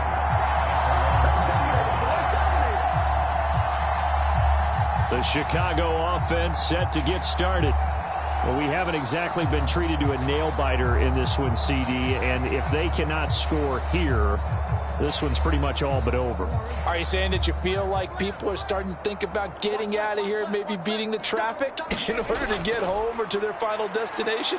Yeah, I don't think there's a whole lot of reason to hang around, especially if they can't score here. Yeah, you're right about that, because it has been pretty clear who the better team has been in this one. And in a league that we talk about every game being a one-score game as we go into it, watching this blowout, let's just say it's been unusual. Now an option play on 2nd down. And maybe the wrong read there as he's going to go down immediately. That 2nd down play nets a -4. Well, he's had success running the football in this one, and that's undeniable. But that time, the defense was on to it. And, partner, I think the more you see a play like this, the more they're able to diagnose it quicker and easier for them to defend it. I think you have to dress it up a little bit and show maybe some different formations and looks. These guys have punted 4 times already, and they're staring at a 5th, barring a conversion here on 3rd down. Now they'll throw here out of the gun. And that is incomplete. But the passing windows are just not there. And that's just another example of how great this defense has been all game long. And that's exactly what a top 10 defense can do. They can really change the game tempo and frustrate you as you try to execute offensively. And on 4th down, on is the punt team sending this one away. And taken right at the 35. That'll be a 41-yard punt, 4 yards there on the return. And it will be 1st and 10 as they take over. Dolphins offense returning to the field. Last time out, you remember their drive stalled, but thanks to their kicker, booted a long field goal to at least get them 3. Now here they'll try to do better and find the end zone. And in our experience, how much fun is it for coaches to know that they've got a kicker who can nail it from long distance? Now, the hard part is, as an offensive play caller, you don't want that in your head too much where you're relying on it, and he goes out and gets the job done for them. But I'm quite sure he would be content to just kick extra points from here on out. Yeah, absolutely no question. I think his teammates would be okay with him just kicking the extra points as well. 2nd down at 6 now from the 42. Off the play fake. Costello. Going for Metcalf on the deep ball. Oh, a first mistake for him in the ball game as it's intercepted. Picked off by Quandre Diggs. And the Bears are going to take over here at their own 22-yard line. So the deep ball giveth, and now the deep ball taketh away. Man, you're getting deep on me here. I like that. Going to the next level in what you're thinking. And when you think about all the success he's had throwing the football so far, sometimes when you're doing that, you think you're invincible out there. But he was given a cold dose of reality on that throw.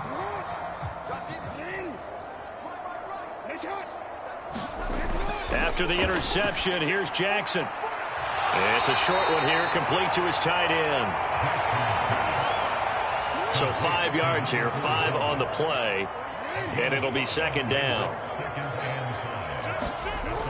Operating from the gun, Jackson. A throw left side, hauled in by Hamler.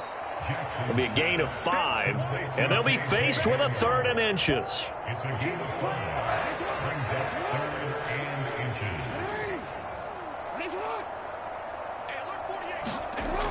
inches. Back to throw. Jackson. He's got his target. That's complete. And he will have the Bears first down as they're able to get the 3rd down conversion. There's a nice pickup right there, and after watching that play, I'm thinking about all the lost opportunities that they've had so far in this game. But right now, just focus on continuing to move the ball the way they did on the last play.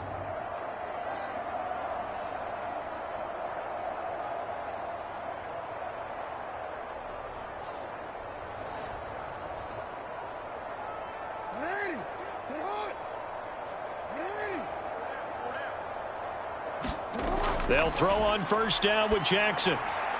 Throwing middle, and it's complete. And he is tackled inside the 40, not quite to the 35.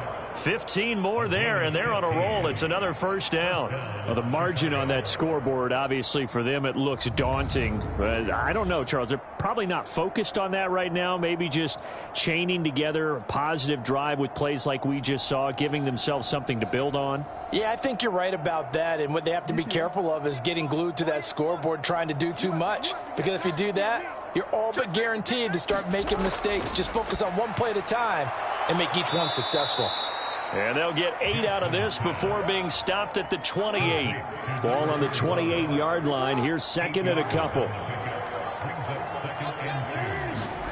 To throw again is Jackson. And that one finds the ground, breaking a string of 5 straight completions. And it brings up second down. No, third down. A give up the middle to Johnson. And he's able to get the first here as he's taken down at the 25. 3 yards there, good enough to keep the drive moving. They had yet to run the ball at all on this drive, but 3rd and short definitely was a great time to dial one up.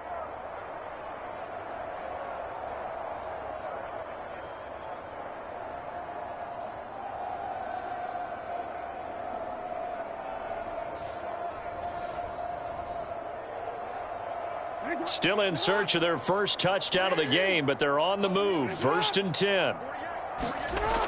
Operating from the gun. Jackson. Out to the flat here for Johnson. And he'll go down here right around the 23-yard line. Ball at the 23, 2nd and 8.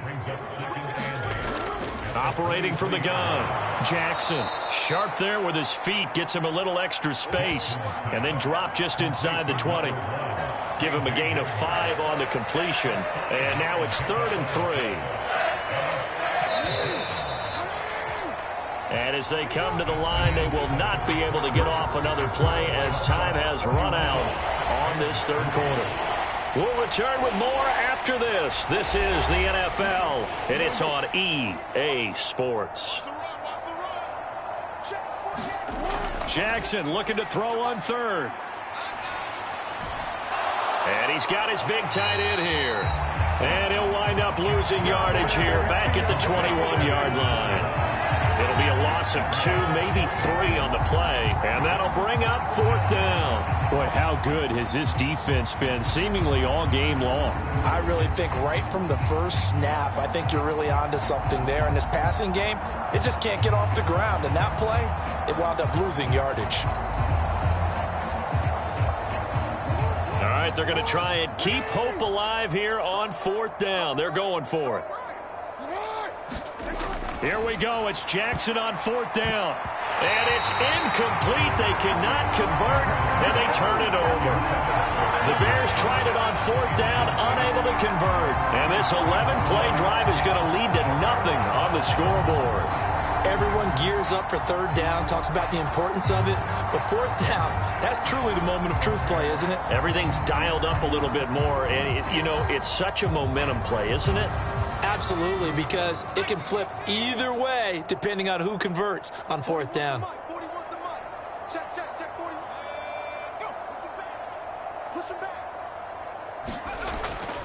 Here's Walker to start the drive. And he'll work this forward for about 3 at second down.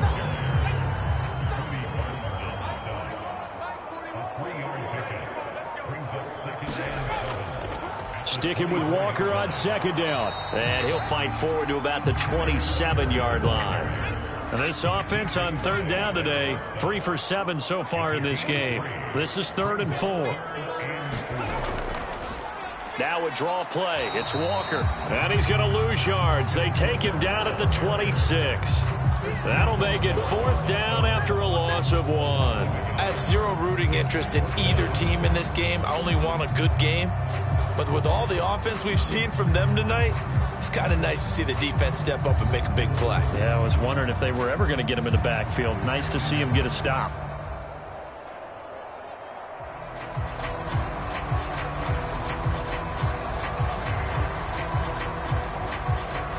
The Dolphins will send out the punter now, as he'll punt it away for the 4th time today.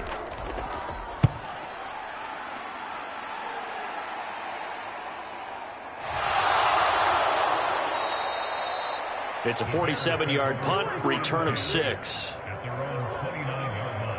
The Bears offense ready to get going again. Well, we said it at halftime that they would need a nearly perfect second half to erase that deficit that they were facing, CD. But unfortunately, the second half has pretty much been a carbon copy of the first.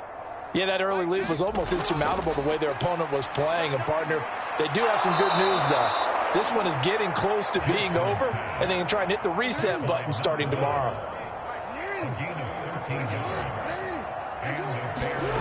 Now Jackson on first down, dumping it off for Johnson.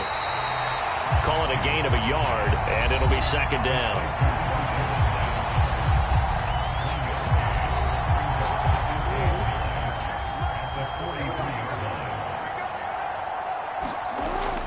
Looking to throw. Jackson. Again, it's Johnson.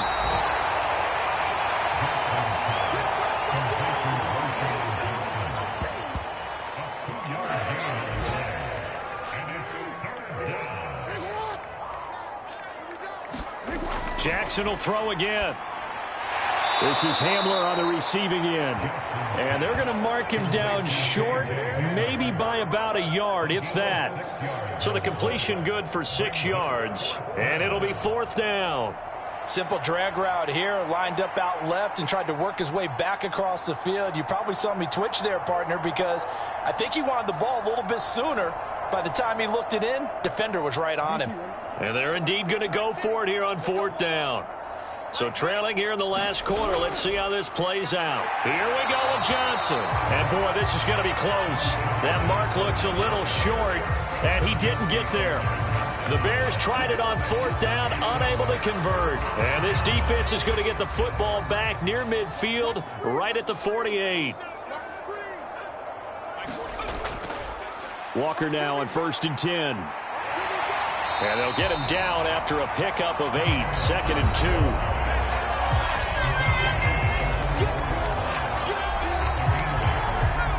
From the 44-yard line, here's 2nd down and 2. Off play action. Costello. This will be caught. It's Waddle. And they're able to get this one past the 30 down to the 25. 5th catch of the afternoon, and that gives him a 1st down. There's a beautiful throw there, and he's been sensational the entire game, moving it around, spreading it, hitting the right guys. And look, under normal situations, partner, I would expect him to come out of the game now. They've got it in hand. But you and I have been around this league a long time, and every time we ask head coaches about it, hey, why don't you take your quarterback out when the game's in hand? They just kind of give us that look like that's what he's paid to do. So it's a very unusual situation. I'd want him out. They tend to leave him in. Here's a 2nd and 5.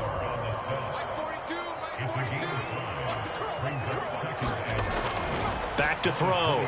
Costello to the right side and complete to Metcalf. And he's going to be taken down right at the 10-yard line. So not quite a 1st and goal. It's 1st and 10 from the 10.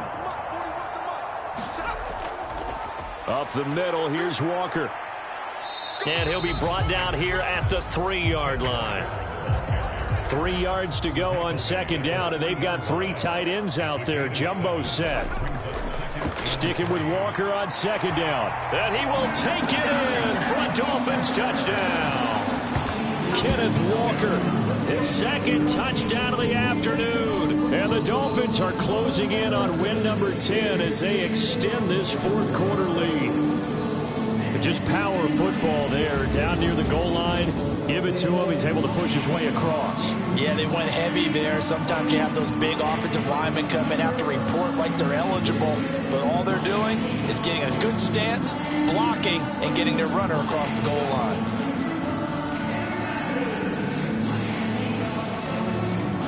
Carlson on for the PAT.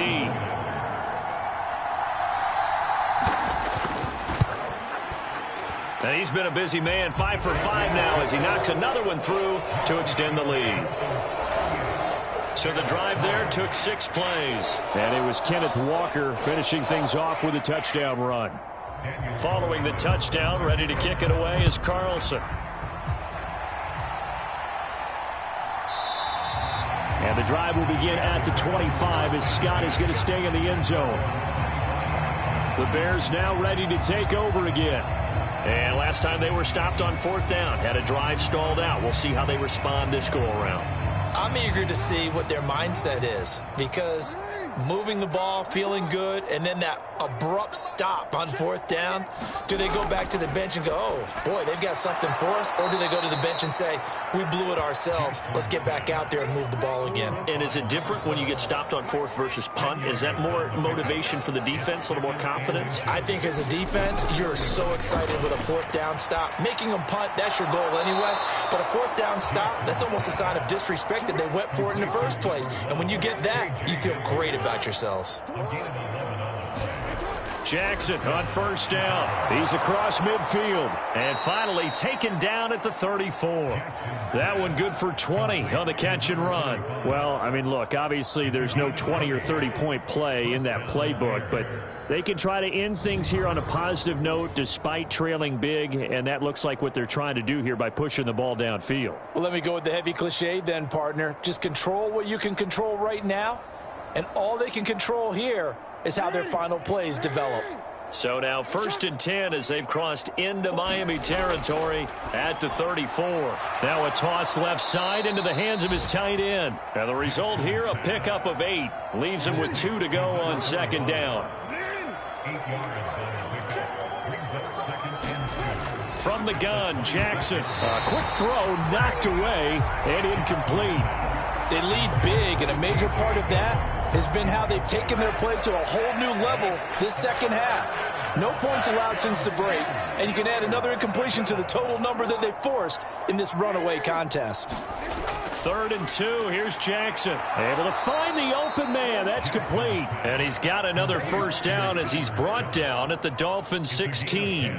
Give him 10 yards there as this offense is on a roll. This drive continues to plunge forward. Offense for them has been at a premium. You wonder where plays like that have been all game long. They're thinking the exact same thing themselves, but they're also looking forward now because now these plays are really for next week, trying to get some momentum going. So the ball down to the 16 here for 1st and 10.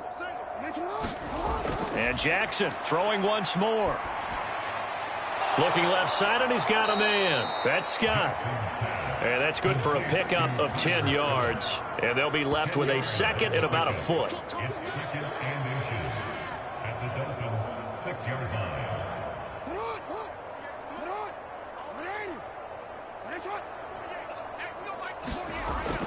Off the play fake. Here's Jackson.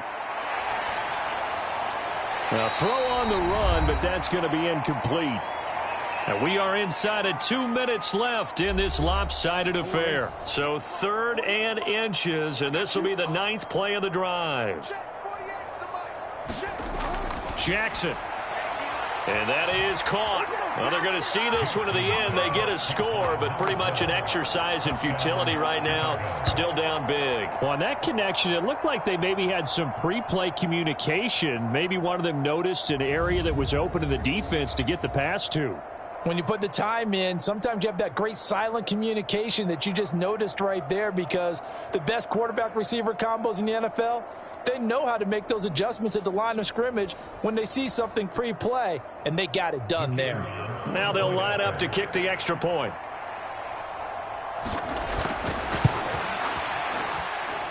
And that'll cut the lead down to 28. So a nice drive put together there. They go 75 yards in 9 plays. And the end result is a Bears touchdown. The kickoff team on the field now as they will send this one away.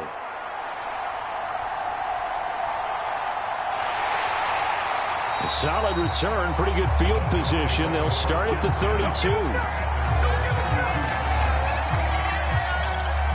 The Dolphins offense now working their way back onto the field. And it's looking all the more likely that a 5th straight win is going to be in the cards. They'll try to run some time here with a 1st and 10.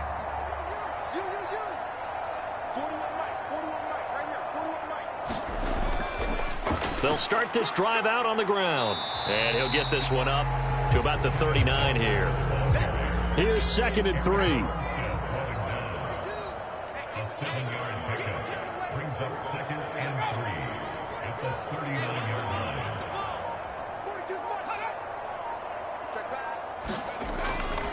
They'll fake the jet sweep and go instead with Walker. And he'll have a Dolphins 1st down as good running gets him to about the 44.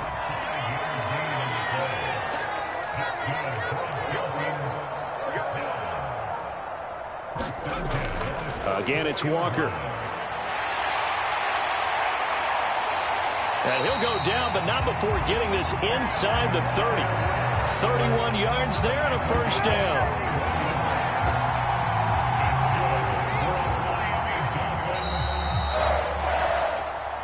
So a victory here for the Miami Dolphins. And to be frank, Charles, probably not too many people surprised at how this one turned out. Yeah, I don't think so at all. I mean, they're such a good football team. They were at home. You know, you walked in and you looked at the advantages and you saw that they had most of them. It'd take a lot to try and even it up. I just thought 2 words for this ball game: methodical and predictable. And both of them came together. So for the Dolphins, they continue to be one of the best teams around as they move to 10-2. And they'll get another home date next week as the Raiders will come to town. Meanwhile, for Chicago, we'll see how this affects their playoff standing as they fall to 7-4 now on the year. And they'll try to get back to their winning ways next week as they head to Lambeau to take on the Packers. So that'll just about do it for Charles Davis. I'm Brandon Gaudin. You've been watching the NFL on EA Sports. For more, log on to easports.com. The Dolphins are winners here as we say so long from South Florida.